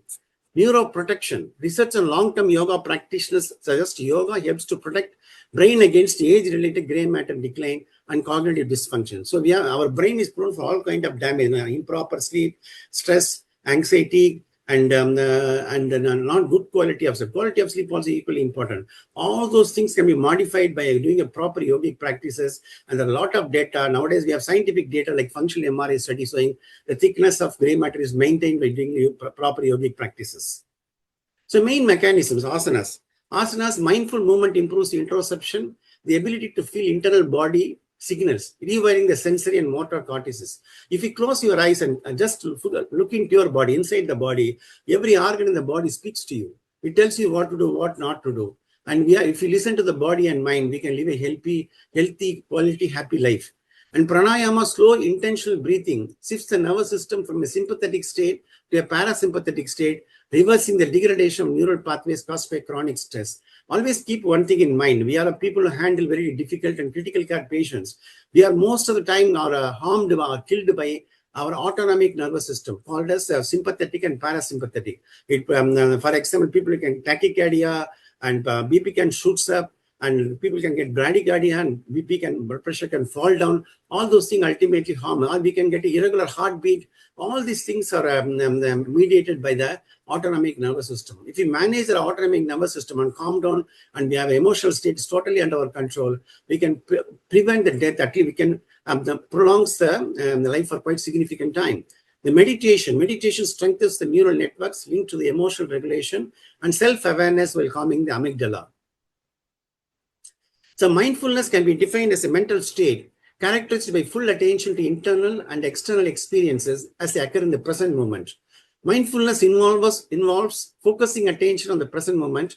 This focused attention induces structural changes in the brain that may be linked to enhanced neuroplasticity. So whatever yogic practices we are discussing about, all the methods, because yoga, we know yoga is not only asana, yoga is the way of life. It has a lot of influence of the internal organs and the brain, the way the brain function, our longevity, our happiness, everything is linked to all these things. Mindfulness encourages the integration of different brain regions and networks, contributing to the flexibility and adaptability of neural connections. Neuroplasticity, like any skill, thrives on regular and repeated practice. Make sure that you practice every day. People always say, I don't have time, I'm very busy. And so even if you practice some amount of time, like even 5 to 10 minutes can make a huge difference to the life. Each intentional breath and moment of self-awareness contributes to the ongoing rewiring of our brains, empowering us to reclaim power of our thoughts and actions. The capacity to shape our neural connections is a testament to the inherent strength of the human mind strength that dedication, mindfulness can guide towards a life of greater clarity, purpose, and fulfillment. So the simple practices that have maximum benefit: alternate nostril breathing like Nadi Sodhana.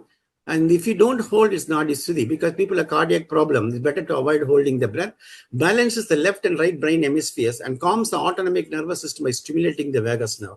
And many people have one nostril is blocked. So by opening both nostrils, the oxygen concentration in the body improves, the lung get inflated better, and it has a lot of effect on every cell in the body. Black bee breathing is a Brahmari pranayama. The humming vibration actively soothes the amygdala and enhances structural connectivity. There are a lot of papers on that. So Yoga Nidra. Yoga Nidra is a guided meditation technique that alters brainwave states, specifically dropping into theta and gamma waves. Keep in mind there are 4 waves in the brain: alpha, beta, theta, gamma. When we go into sleep, our brain goes to theta and gamma. And the theta and gamma is that's a state which you see in Yoga Nidra state.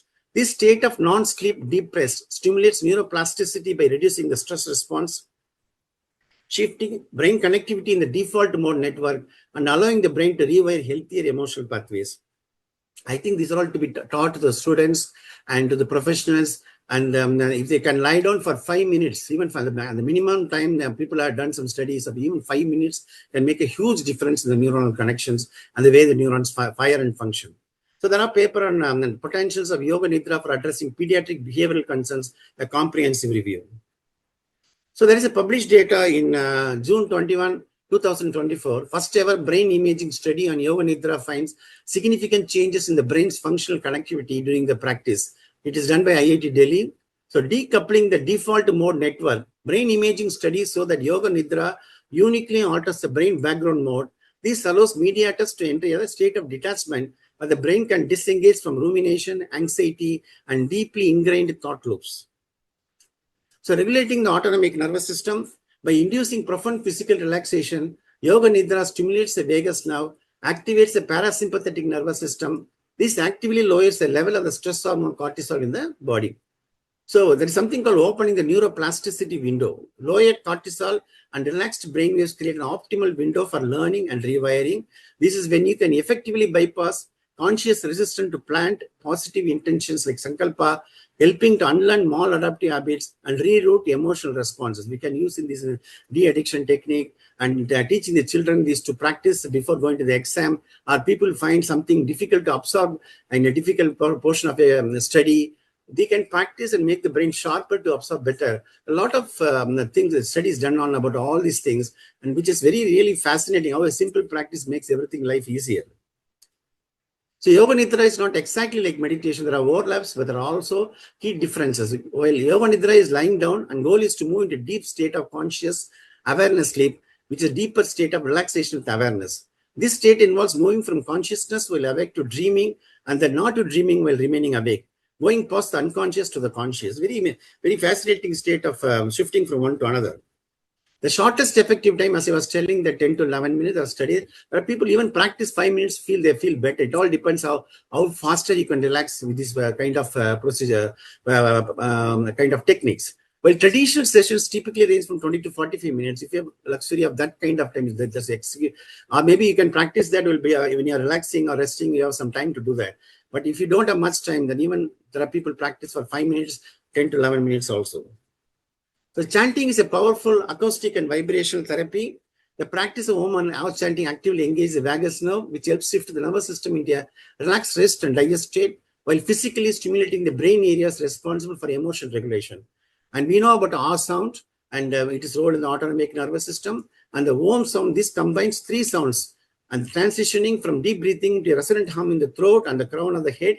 This auditory and physical vibration stimulates the frontal lobe and activates the default mode network, which leads to improved focus, better emotional processing, and stronger neural networking. So pranayama neuroplasticity offers a promising non-invasive methods for facilitating brain's respiratory center, which are responsible for central sleep apnea. As I was telling, there are some thin people who can go for this kind of apnea. If they go unnoticed, they may get some memory issues, and they can go for anxiety and depression. By intentionally modulating breathing, these ancient yogic practices acts as a natural form of neuromodulation, helping to rewire neural pathways and recalibrate autonomic control. Unlike obstructive sleep apnea, which is a mechanical blockade, CAC occurs when the brain briefly stops sending the signal to breathe. Pranayama can alter this pattern through specific mechanisms. There are brainstem training. We can train our brainstem also. The brainstem is command center for the involuntary breathing. So consistent conscious breathing practices and sensory feedback afferent inputs to the brainstem and limbic system. Over time, this helps restore a stable rhythmic breathing reflex. So as I was telling about the benefit of pranayama and vagus nerve stimulation and calibration of autonomic nervous system, and there is something called chemical recalibration. Some breathing techniques with or without breath retentions stabilize how the body responds to oxygen and carbon dioxide levels in the blood, reducing the instability of breathing during the sleeping. Very important. So these are all papers I don't want to go through because of time shortage. Role of hand yoga mudra in rehabilitation of post-stroke finger spasticity patients, study of 50 patients. The neuroplasticity played a role. This was given in addition to the routine therapy, which was having difficulty in correcting. And with this, they done extremely well.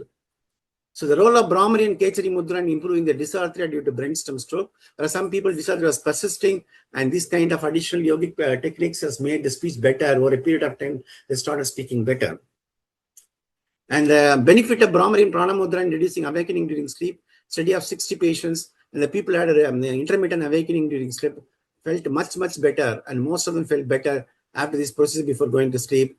And it tells how the importance of all these simple meditation, simple techniques, which is the topic given to me, what's the maximum difference to the day-to-day life. Thank you very much for listening to me. Thank you, sir. Now I invite our director, Ananda Balayogi sir, for a few comments. Namaste, sir. Vanakkam. Thank you so much. A very beautiful view of the neuroplasticity and how yoga is helping, especially you're mentioning about the sleep apnea and the hypoxia that many people are suffering, leading to the cognitive issues that are often undiagnosed, and the role of the deep practices such as yoga nidra. I think this is often, we are totally focusing only on asanas and some physical practices when we talk about therapy. The importance of the deep relaxation, non-sleep restorative deep relaxation, and especially those waves, the gamma waves are especially very vital in this transformation. So thank you, sir, for this very beautiful presentation. And it is the first time that we have invited dear Professor Emeritus Parani Ranganathan sir to be with us. Thank you, sir, for accepting our invitation and being with us online. And next time we look forward to having you with us in person also. For our participants, I would like to say that, you know, what I really like about Parani sir is that he is not limited himself to the scientific left brain, but the artistic right brain also. And in that process, the right brain activities, including Bharatanatyam, Thevaram, astrology, he's also got a lot of qualifications in that, and reminds me of the work that our Dr. Ramareddy sir used to do in keep on learning. As he said, he likes to keep on learning. The more you learn, the more young you're going to be. So thank you so much, sir, for this very illuminating presentation. Much appreciated by all of us, sir. Thank you, sir. Thank you, sir. Our next session is going to be handled by Miss Renu Jain, yoga therapist and research assistant, Kaiviladama, Lunawala. Renu ma'am, please. Thank you and namaste everyone. So let us practice what we heard from Ranganathan sir, a short yoga nidra on the chair. So I invite all of you to sit comfortably on your chair or on your mat, wherever you are sitting. Just take a few moments, settle down, and gently close your eyes. Allow your feet to comfortably rest on the ground, those who are sitting on the chair. Make sure your feet are touching the ground. Your hands are rested on the thighs. Now slowly and gently allow your breath to enter through your nostrils. A slow, deep breath in and out.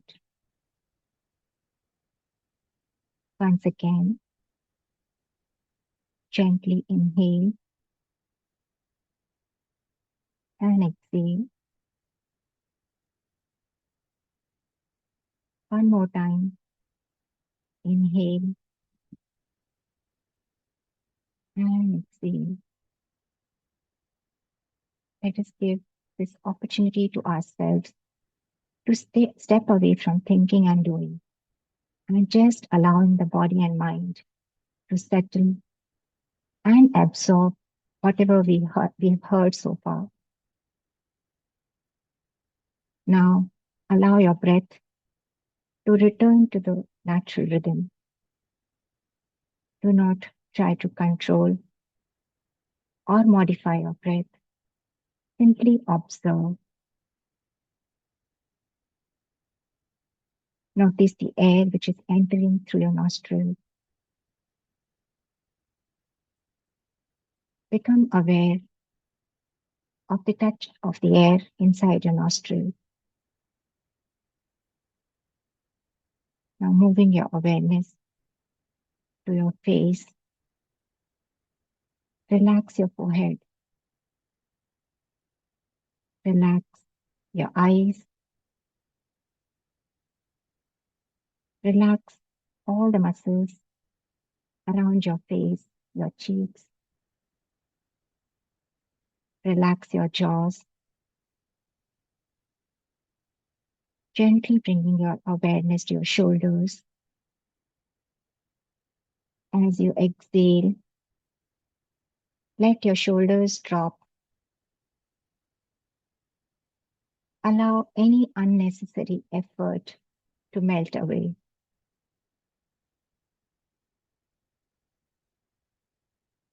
Now gently bring your awareness to both your hands. Feel your palms, your fingers.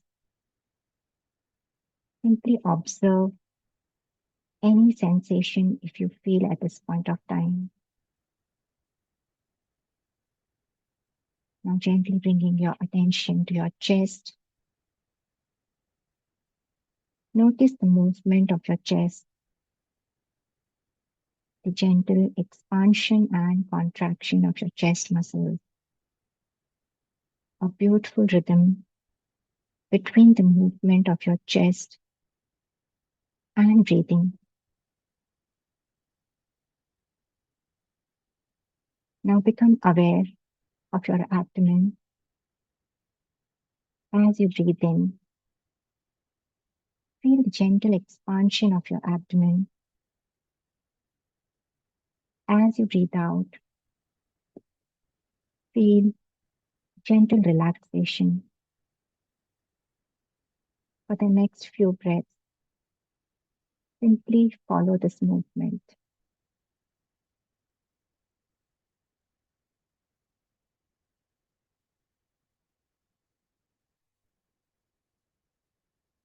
Now become aware of your whole body sitting here in this moment. The body which is relaxed. The breath is completely relaxed. The mind is becoming quiet, taking a slightly deeper breath in and slow breath out. Once again, breathe in and out, taking a moment to just absorb and experience today's learnings in silence. No effort, just absorb. Become aware of your own body, your breath, your presence, and the room in which you're sitting at this point of time. Become aware of the sounds around you, people around you, Gently moving your fingers, your toes, taking a final deep breath in and slowly breathe out. Stay here for a few moments. Slowly and gently, you can rub your palms. Place them on your eyes, feeling the warmth of your palms on your eyes and your face. And gently open your eyes whenever you're ready. Thank you.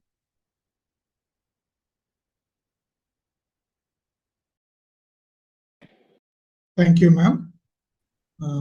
Thank you for this wonderful yoga break relaxation technique.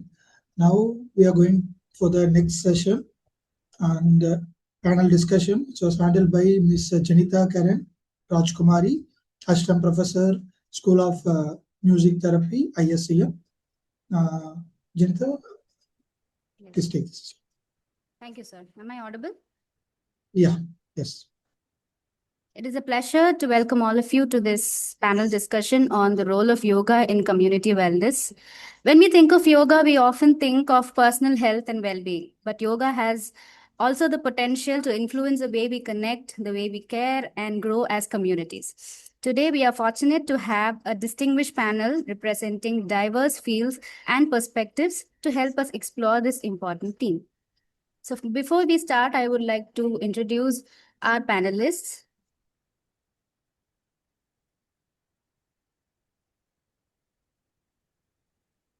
I hope my screen is visible to all of you. Yes. Yes, it is visible, Janita. Professor Prahan Kumar is a public health expert and heartfulness trainer dedicated to promoting community health, mental well-being, and preventive healthcare. Dr. Kishore Kumar Tripathi is a scholar of Indian knowledge systems and cultural heritage who has played a significant role in promoting yoga and India's cultural traditions. Dr. Karthikeyan is a medical oncologist and researcher with special interest in supportive cancer care and preventive healthcare. Sri Vinay Siddhaya is a young yoga educator and therapist who brings together scientific understanding and yogic wisdom through his work in yoga education and in therapy. Yogacharya Nilachal Padmashanti is a yoga therapy researcher and educator working to bridge traditional yogic knowledge with contemporary healthcare and community wellness. We are now heading towards the discussion, and I would be asking questions to each one of you. And before, I will just stop sharing. And before I go for the questions that I have prepared for each of you, we would be doing a short rapid fire round. Right? So I would like all of you to tell one quality that defines you the most.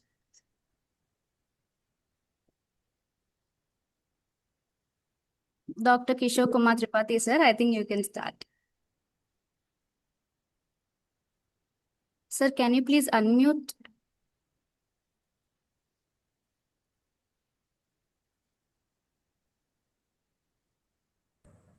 Yes, am I audible? Yes, sir. Yes, You are sir. audible. Yeah, you're asking about the quality, one quality. Yeah, Yes, that sir. is, I believe in honesty. I think that is the basic principle to sustain on this earth. Okay, thank you, sir. Prahan Kumar, sir, can you please come forward? Yes. I was not aware we will start with a ranking. Rapid fire Thank you, supposed to be a Dr. surprise, sir. Thank you, Janita, for the invitation. One quality, Yes, one quality that defines you the most. yes, I personally feel it is smile, or rather, I would say like joy, the state of joy. I experience state of joy I think we all most of the agree to time. that. Yes, Dr. Karthikeyan, sir, can you please come forward now? Thank you so much for the question. As a clinician, I feel empathetic to my patients, so that will define That's a very rather than other important. quality. Thank you, sir. Sri Vinay Siddhaya, sir, can you please come forward? Yeah, I would say practice before I teach anything. Thank you, sir. That's also very important. Nilachal, can you please?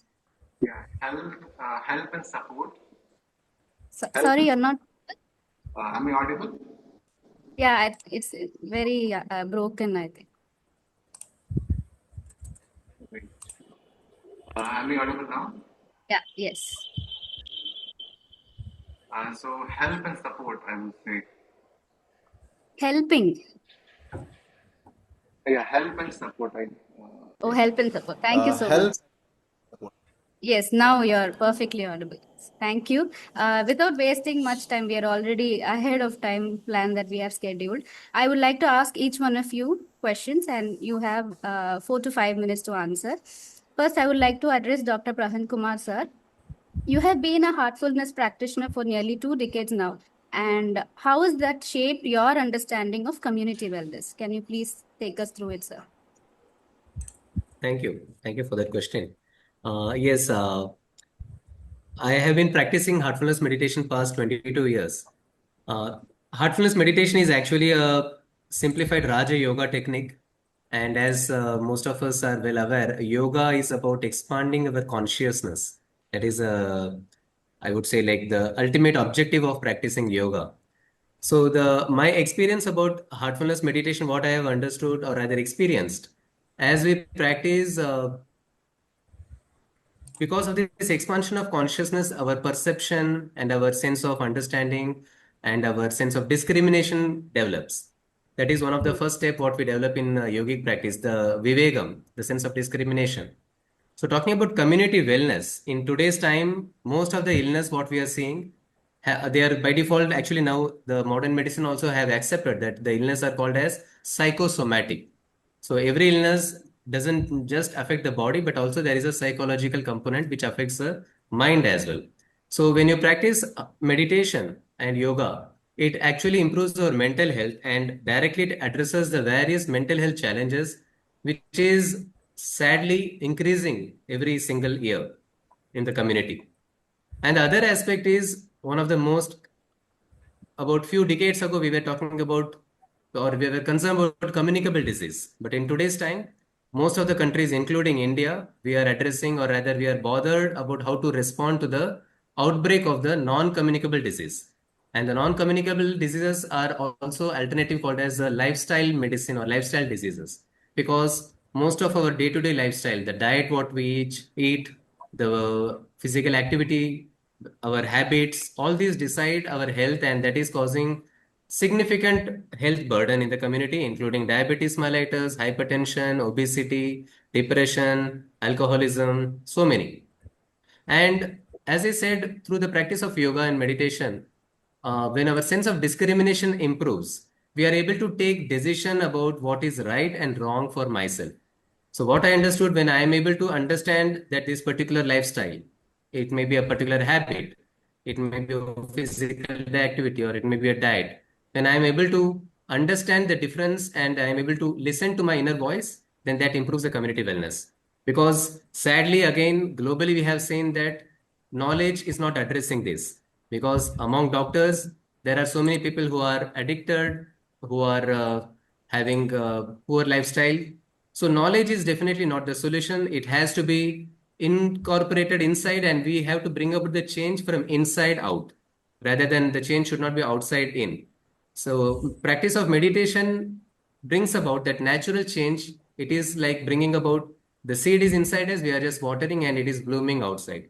So the knowledge or the sense of discrimination will help us in improving this, addressing this lifestyle disorder. And last, I would say, like any kind of meditation or yoga gives us the contentment. It gives sense of purpose in our life, and that gives us acceptance, which is very important, because whatever said and done, we will fall ill. Illness is part and parcel of our life because change is eternal. So that acceptance will give us how to undergo any kind of illness phase, because eventually, even with lifestyle, healthy lifestyle, we may fall sick. So that acceptance is also a very important part of our life. Thank you. Thank you so much, sir, for those very insightful points, because it is very much relatable at healthcare professionals. The change must happen inside us first, and then only we can reflect it in our practice, wherever it may be, clinical or community. So thank you so much for your insights. Next, I would like to address Dr. Kishore Kumar Tripathi, sir. Sir, you were involved in the UNESCO nomination of yoga as an intangible cultural heritage. What did that experience teach you about yoga's role in the society beyond what is called as individual health? Yeah, it is a wonderful question to me, and I am fortunate enough to recall my memories when I was under the institution of the Ministry of Culture, Government of India. I got the opportunity to be part of the dossier process to submission of yoga as intangible cultural heritage of humanity. And for your information, when this ICH was started by the UNESCO, the first element which was nominated to UNESCO, that was the Vedic chanting. And after that, a series of nominations were submitted by the government of India to UNESCO. And luckily, before the International Day of Yoga, yoga was included as intangible cultural heritage of humanity. So you have rightly mentioned that beyond the health, what are the other perspectives we can see? So my experience working with the team, and we see the tremendous changes happening around the world, especially accepting the yogic wisdom, the knowledge our community builds. The first thing I should say that beyond the health, yogic principles are mainly responsible or very beneficial maintaining diversity in this globalized world. And 4 points I want to mention here quickly. The first is traditional, contemporary, and living in the same time. When we say that ICS as one of the intangible cultural heritage, the yogic principles represent the traditionals, and simultaneously it includes the contemporary, and it is also a living tradition. Every way we feel, suppose there are practices, breathing exercises, meditations, mindfulness, healthy lifestyles. So it's a living culture, it's a living tradition, we say. Second thing is it is inclusive. When we say yogic principles, whether it is the practices, it is not confined to any caste, creed, religion. I think so.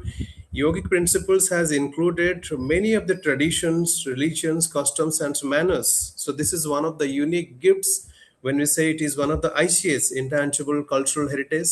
Third one is representative. When we say it is yoga as one of the modules, especially addressing the diversity in the contemporary world, it has its representative nature, for example, merely valued as a cultural good. So it has representative nature. The fourth is community based. That is very important. Yoga as a community based sustainable knowledge wisdom has included many of the communities and added one. As Sri Aurobindo mentions, a new spirit of oneness will take hold of the human race. So in the contemporary world, although we have discovered the scientific advancements for our sustaining, but somewhere the humanity has lost its existence on the earth, how to live in a sustainable manner. I hope that yoga as intangible cultural heritage of humanity can bring some of the sustainable practices, especially traditional, contemporary, and the living at the same nature, in its inclusive nature and its community based and its representations. So a new spirit is needed to sustain human beings on the earth, because the animals and the plants, they have understood what way they have to live, but the human beings, they have lost its existence.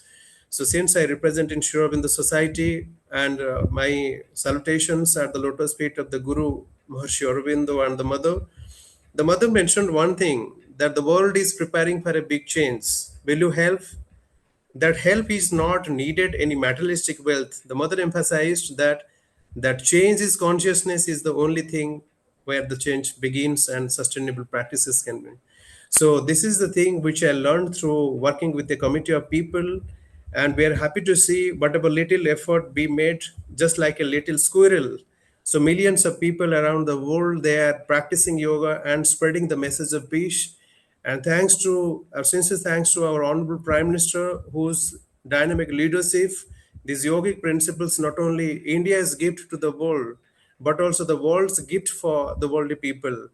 And thanks to Sri Balaji Vidyapeeth, led by the Honorable Vice Chancellor, and my dear brother Sri Anand Babrani ji for initiating such a beautiful forum today. And we are together. That is the message of unity, what we have learned from this ICS today. And we will take it forward with a collaborative effort. I think my time is up now. Thank you. Thank you, sir. And thank you so much for being very mindful about the time. You rightly pointed out that yoga is a living tradition, and it is very important that yoga reaches all the borders. So thank you so much for your service in being part of this important service. Thank you. Next, I would like to address Dr. Karthikeyan, sir. Sir, as an oncologist, where do you see yoga fitting into cancer care beyond the medical treatment itself? Thank you so much for the question, Ms. Janita. So, as a clinician, the diagnosis of cancer itself is an emotional and psychological distress to the patients. So, the treatment modalities, whatever, which include surgery, chemotherapy, radiation, even the advances in treatment, which addresses only the disease of the patient. When it comes to emotional and psychological distress, our responsibility extends beyond treating the disease alone. So those plays, I feel yoga has a valuable partner in addressing the cancer care. So it helps to improve the cancer care and holistic support along with treating the disease. So nowadays we have a lot of evidence and literature says that yoga practices helps in reducing cancer related fatigue and improving the sleep quality. So during those treatment, especially on chemotherapy, these patients will have a lot of other disturbances apart from disease-related, therapy-related side effects. In this journey, this yoga plays a major role. So we do have an integrated yoga session for patients weekly, twice for our inpatients and daycare patients taking chemotherapy, and ongoing yoga projects also. So most of the patients, their feedback is more positive. What I personally feel in my practice, the treatment compliance compared to other, not percentage wise, but the treatment compliance is improving while patient is taking specific yoga practices. We include mild breathing practices, not difficult asanas. So otherwise, I feel yoga as a partner in the treatment of cancer throughout the journey for the patients. Thank you so much. I will keep it very concise. Thank you so much, sir. And I think this is the live example of this paradigm shift that we keep talking about, from pathogenesis to salutogenesis, about how we shouldn't just focus on the disease and focus on the health as a whole. And it is very important that clinicians like you, sir, identify this, because this is where it all starts. You have to, sort of motivate the clients to go and get holistic treatment. And it's important that the clinicians are very open-minded and accepting towards all these treatment and intervention approaches. Thank you, sir. My next question is for Sri Vinay Siddhaya, sir. After spending more than a decade in the IT industry, sir, and then moving fully into yoga, what actually convinced you that yoga could make a difference, not just for individuals, but also for communities? Yeah, so namaste. So thank you for the question, and it's very appropriate to my background also. And before I start, I just want to thank this entire forum for such a wonderful discussion that we are having today. And thanks to Meena ma'am, Dr. Ananda sir for organizing this entire beautiful session.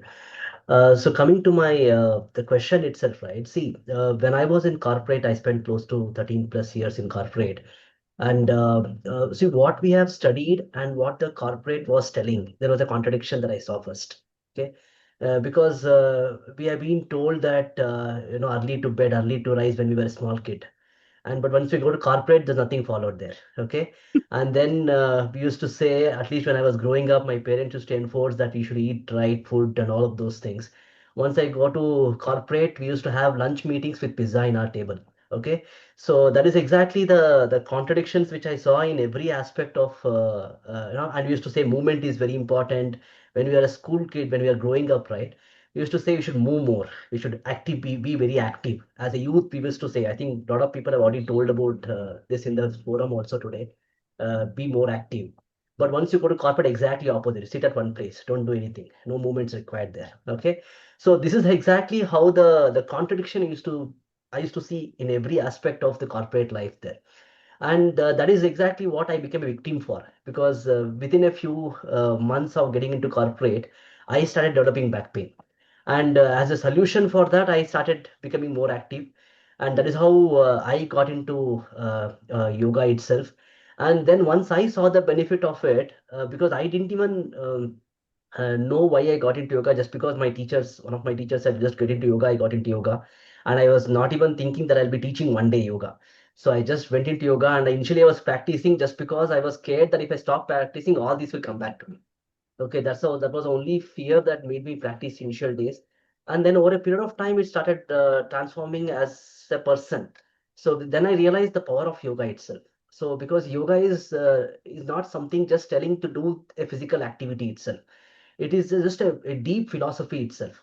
It is just about how you think. It includes the food aspect of our lifestyle. It includes the sleep aspect of how much to sleep, how to sleep, and all of that is covered in yoga.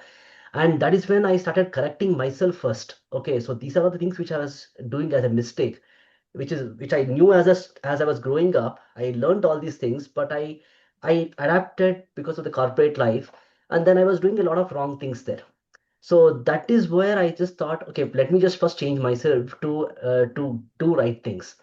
And then when I started seeing the difference, then we just thought, okay, this is something which is important, okay, which I have to start spreading to the world, because these are the lessons that we have to give to the corporate community itself. Because a lot of times people in the corporate, they have lost these basic things that they have learned in the school. It is not something new. So all these is something which as a youth, as young people, we have been fed by our parents, by our teachers constantly. But once we got busy with our life, we forgot those basic things. And that is exactly what yoga is trying to address. Just get back to basics. Don't do any complicated things. Just follow all these ahara, vihara, achara, vichara part, whatever the yoga talks about, right? Get back to basics, follow these basic things. And I personally connected more to these basics than all the glorified word of corporate itself. So then I just started looking long term. Like if I have to if I have to live a life of meaning, so what will I choose? So that actually that question is what made me to transition out of my corporate and to what I'm doing today. And this question itself is actually what made me convinced that I just have to spread this message, getting back to basic to as many people as possible. Just don't do anything else. Just get back to basics. Just whatever we were taught in the school days, just get back to those things. Just start practicing those things. That's exactly where I thought this entire science of yoga is going to be very helpful for this corporate community also. So that's exactly what I'm trying to do now. Getting back to those people and trying to say, just forgotten some things, just learn those things again. That's all we are doing. Thank you so much, sir. And thank you for highlighting that yoga is a way of life, because frequently it is being misunderstood as just a physical activity or just breathing or motivation. But yoga is a way of life. And I think information like this make this very relatable to the general public, because instead of talking about research and protocols and methodologies, if we share our personal experiences about how a person has moved from corporate life into following yoga as a way of life, it is very relatable for the people. So thank you so much, sir, for this Thank personal you. share. Thank you so much. I would like to next address Yogacharya Nilachal Padmashanti. Your work focuses on salutogenesis and yoga therapy. How can yoga help communities move beyond treating illnesses towards building health and well-being? Thank you, Janita. Hope I'm audible properly. Yeah. So first of all, thank you, Dr. Ananda sir, Meena ma'am, for this opportunity and making me in a panelist. As a panelist, I'm the Eminent with the Eminent speaker. So thank you so much for this opportunity. And I just want to go back to one of the reminder that we need to know, like we are listening to the concept of salutogenesis since the morning. So salutogenesis as a source of health. And we also need to understand as a therapeutic aspect that salutogenesis does not reject diagnosis or treatment. It actually completes them by asking what actually moves life, what actually moves life towards the ease, how ease we can go towards our life. And yoga therapy aims to support that movement to move from that disease to the ease. And recently when we had teachings from Dr. Ananda, so he brought a very innovative concepts of the sense of incoherence, and we really need to understand the concepts of the comprehensibility, manageability, and meaningfulness in these terms of sense of incoherence to sense of coherence. So from the questions that we can ask, I do not understand what is happening, to my world is understandable. From I cannot handle this to my world is understandable. And this suffering has no meaning to my world has meaning. So this is what we have to go from the disease to ease, illness to wellness, or like how we call from dukkha to sukha. Dukh, like how they can be related in this way. And coming back to the question that you related with the community health, I like to quote here Avishai Antonovsky, who has done a tremendous work in this when he developed a further innovation with the sense of coherence. He developed the concept of sense of community coherence, and with Shifra Shaggy, he developed a questionnaire, and it talks about sense of community coherence. And again, it talks about the comprehensibility, manageability, and meaningfulness. And just to give an idea of that, I would like just share one instance so that it can make more clarity in that. So I like just to give an idea. So when I was in bachelor's and I was doing my BSc in yoga, we had one like after the semester vacation, we used to go to some places, or we used to send to some internships. So I have been to social internship to one of the villages of Jamshedpur. And there was one person, he is Air Force retired, and he adopted that whole village, and he wanted to innovate, do something about the villages in different aspects, different dimensions. And from our university, we were given this opportunity from for do something in that. So I was a part of the team.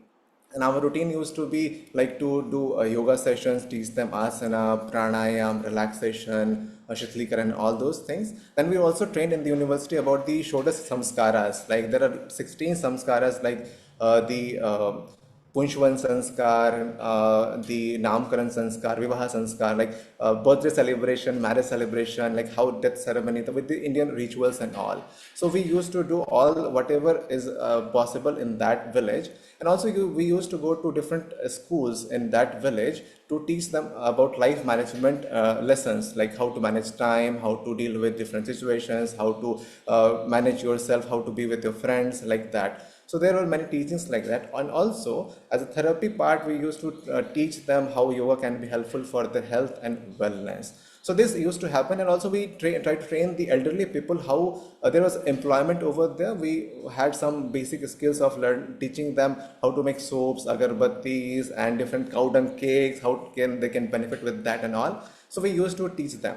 So we did like for first, second, third month like that it happened, and we did our part and we came back to our university. And next year we saw those students only who were actually there, whom we taught these things, and they were actually coming to our university learning different subjects. And one of the students became very good yoga coach and assistant now she's teaching in abroad. And similarly, elderly people also came and they learned some other skills in making different soaps and other aspects. So to improve their skills, and can teach them their local people and all. So this gives me clarity about this, how the sense of community coherence builds, and what Avishai Antonovsky mentions, like with comprehensibility, that can we understand our community's situation. So this is how they can build, they understood what is happening in the community, and they come up with hygiene, lifestyle, and lack of health and wellness situations to deal with. Similarly, with the manageability, they also were able to find the resources for the problems that they have. And similarly with the meaningfulness, they are able to find meaning and purpose with that community. Like, do we feel our community life and participation matter? So it matters to them. So if I grow, the whole community benefits, like the person who got skilled and all. And this actually helps. So yoga helps the community as a therapy, as an education, and how Vinayji mentioned, as a way of life. So in these three ways, yoga helps in the community. Thank you.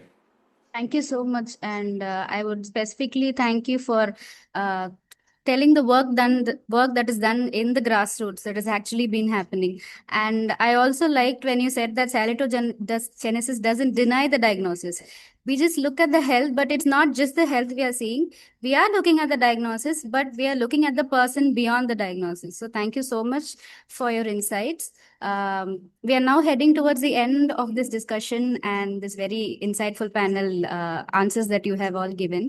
Instead of me summing up the concepts, I would request our panelists to take part in another rapid fire round.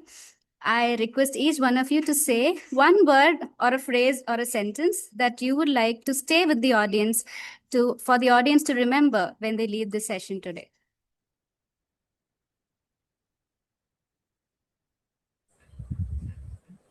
Can I? Who is good? Yes, sure, sir.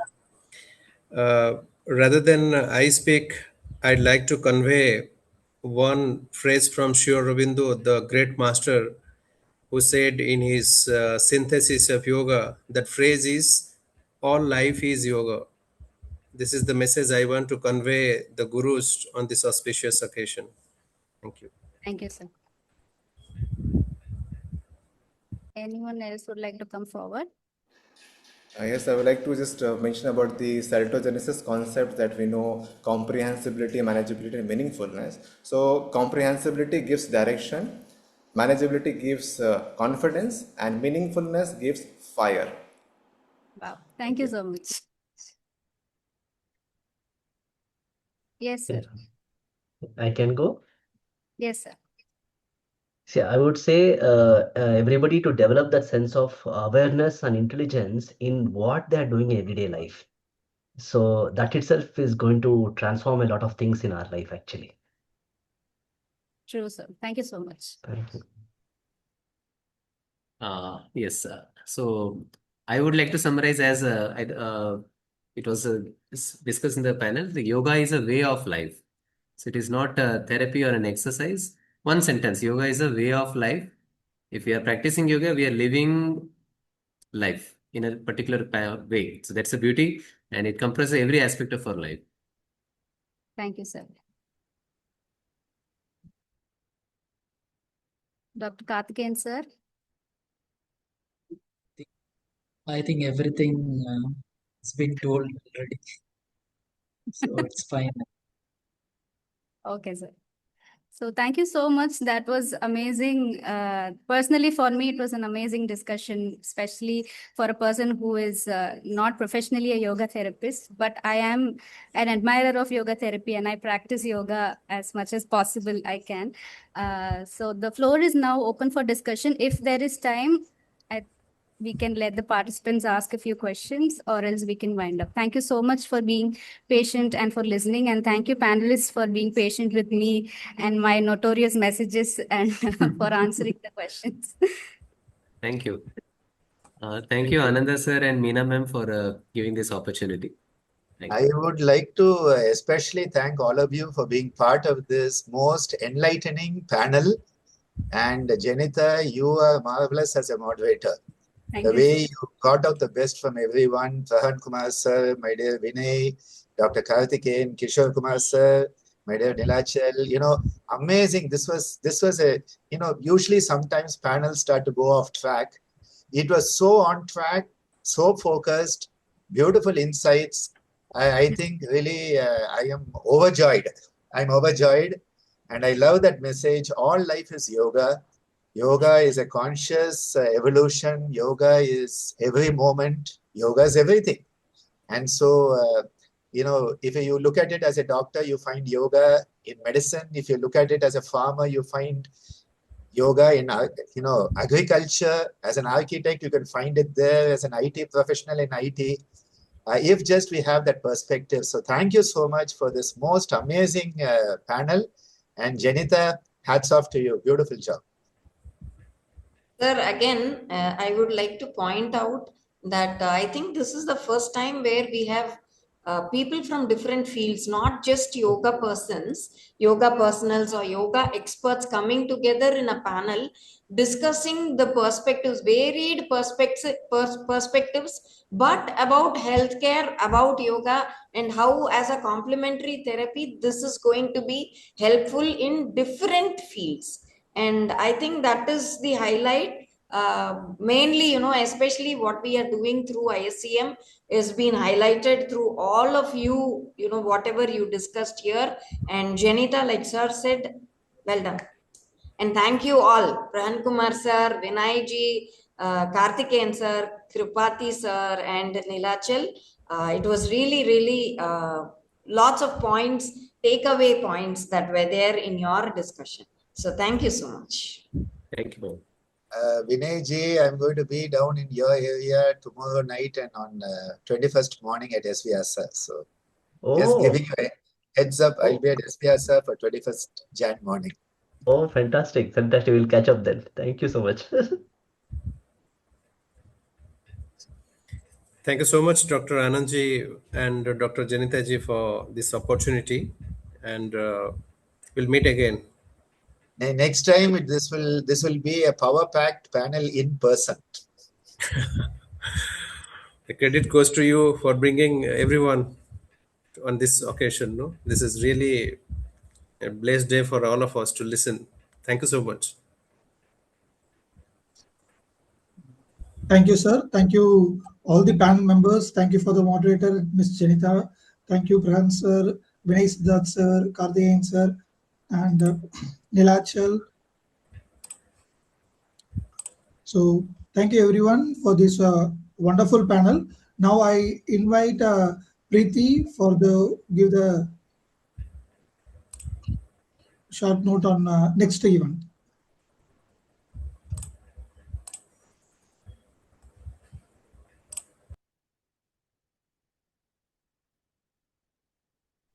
Preeti, please unmute. We can't hear you.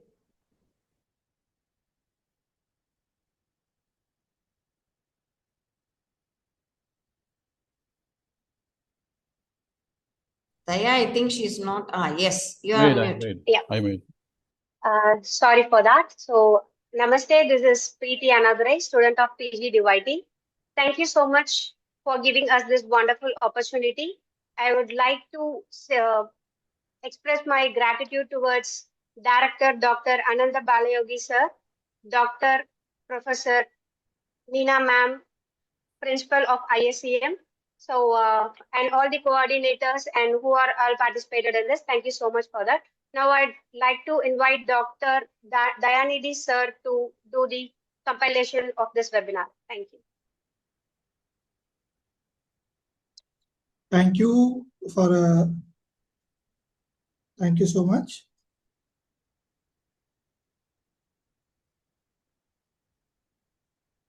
So thank you for giving me the opportunity to do the compilation of this seminar. It's a wonderful seminar highlighting so many things, and respected director sir, ISCM, respected principal ma'am, respected vice chancellor, distinguished speakers, honored guests, faculty members, participants, and yoga enthusiasts. Namaste to one and all.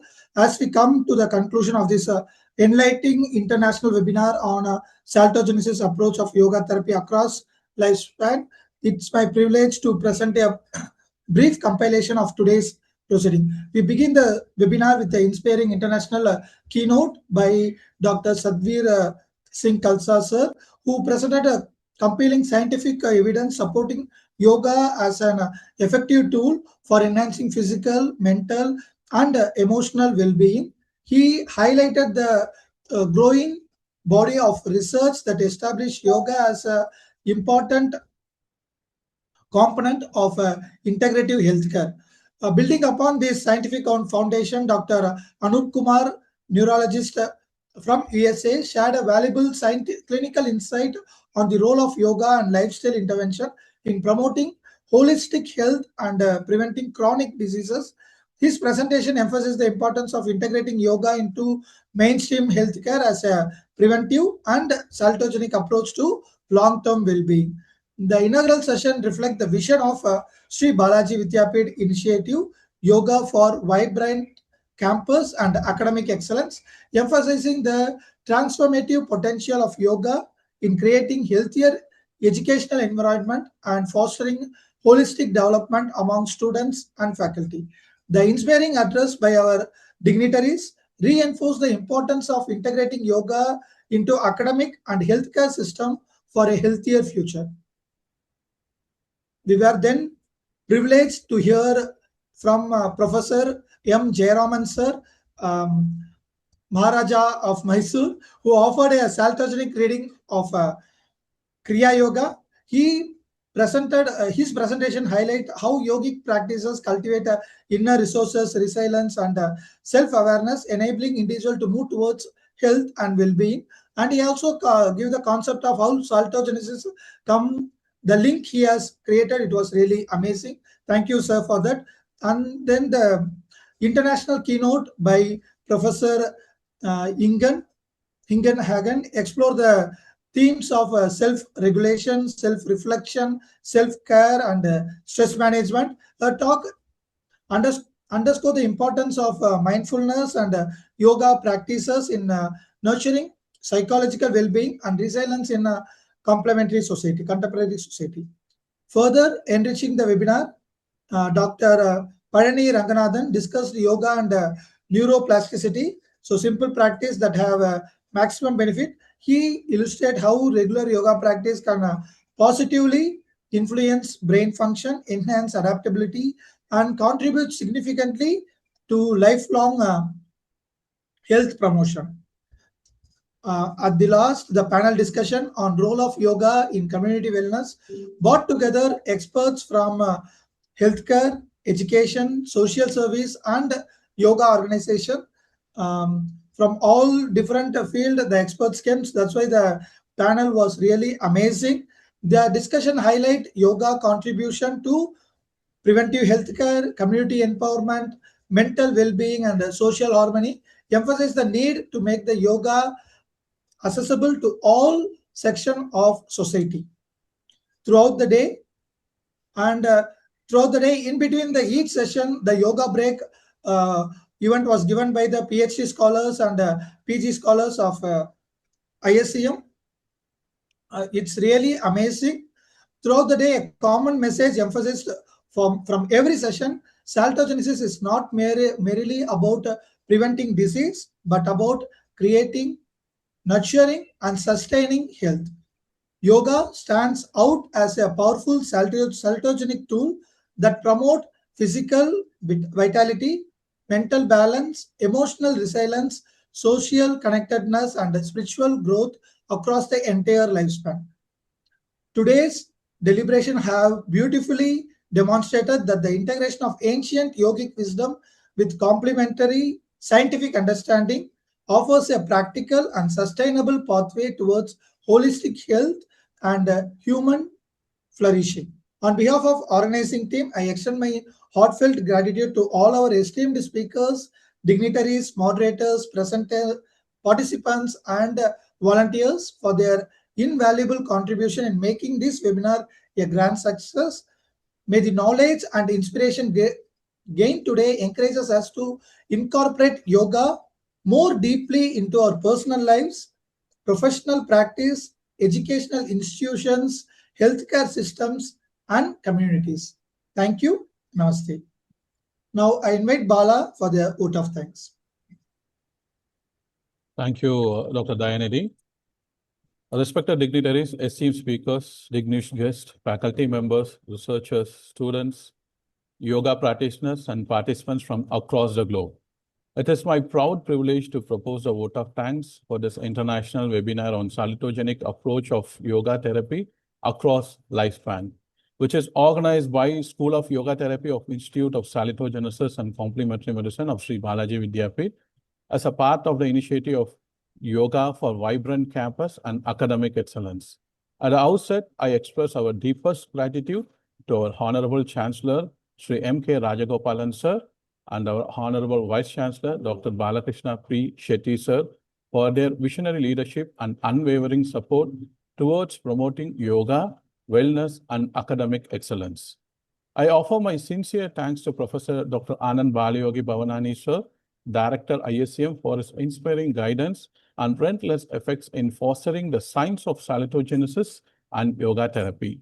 My heartfelt appreciation also goes to Professor Dr. Meena Ramanathan ma'am, a Principal School of Yoga Therapy for a leadership and meticulous planning of this event. We are immensely grateful to our distinguished international and national speakers, Dr. Sadbir Singh Khalsa, Professor Ingan Egan, Professor M. Jayaraman, and Professor Emeritus Dr. Payani Ranganathan, whose enlightening presentation enriched our understanding of yoga's salutogenic role across different stages of life. Our sincere thanks are extended to the eminent dignitaries who graced their inaugural session and panel discussion, including Dr. Ansaji Jayadeva Yogendra, President of Indian Yoga Association, Sri Subodh Tiwari Sir, General Secretary of Indian Yoga Association, Professor Madan Mohan Sir, Honorary Advisor, ISCM, Yogacharya Sridharan Sir, Vice President of Indian Yoga Association, Dr. R. Saravanakumar Sir, Registrar SBV, Dr. Kishore Kumar Tripathi, represent the Aurobindo Society, Dr. Prahan Kumar Sir, HOD of Preventive and Social Medicine of MGMCRI, Sri Vinay Siddhaya from Bangalore, Dr. K. Karthikeyan Sir, Medical Oncologist, MGMCRI, and Sri Nilachal P., CEO of Gita, for sharing their valuable insights and perspectives. I also thank all moderators, yoga instructors, faculty members, organizing committee members, technical support teams, volunteers, research scholars, and students who dedicated efforts ensured the smooth conduct of this international webinar. A special note of gratitude to all participants who joined us from different regions and countries. Your enthusiastic participation, true interaction, and commitment to holistic health made this event truly meaningful and successful. May the wisdom shared today inspire us to integrate the salutogenic principles of yoga into healthcare, education, research, and daily life for the betterment of individuals and society. With sincere gratitude to everyone who contributed to the success of this webinar, I conclude my vote of thanks. Thank you all and namaste. We'll conclude this webinar, international webinar, by chanting Loka Samasta. I request all of you to sit erect, close your eyes, bring your hands to Namaskara Mudra. Take an inhalation. Out.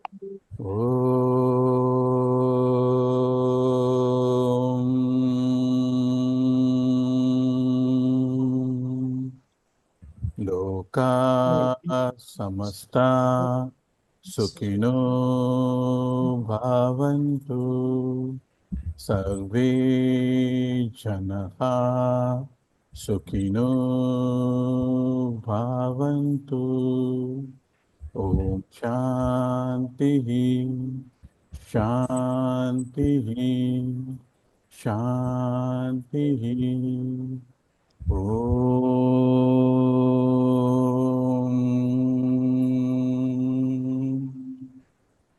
Thank you all. Namaskaram. Good afternoon. Thank you. Thank you so much. Thank you, everyone. Daya, can you please unmute all the participants if anybody would just like to say a thank you? Yes, sir. So everybody's voice can be heard. And unmute everyone. We thank all our participants who have been with us, and it's always special to have all of you involved. I also just now see Shaktima Devsena ji who's here. So nice to have you, Devsena, also. And thank you, everyone, for being part of this. Thank you, sir. Thank you. Thank you. Thank you from Thanks, England. sir. It was Thank you. wonderful. Thank you, Emma. Thank you all. Thank you so much. Thank you, So sir. good to see you Thank all. you. Thank you so much. Thank you.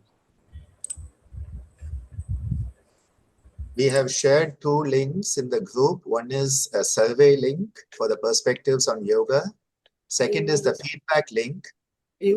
Kindly fill up both the forms so that you can get your participation certificate. Thank you.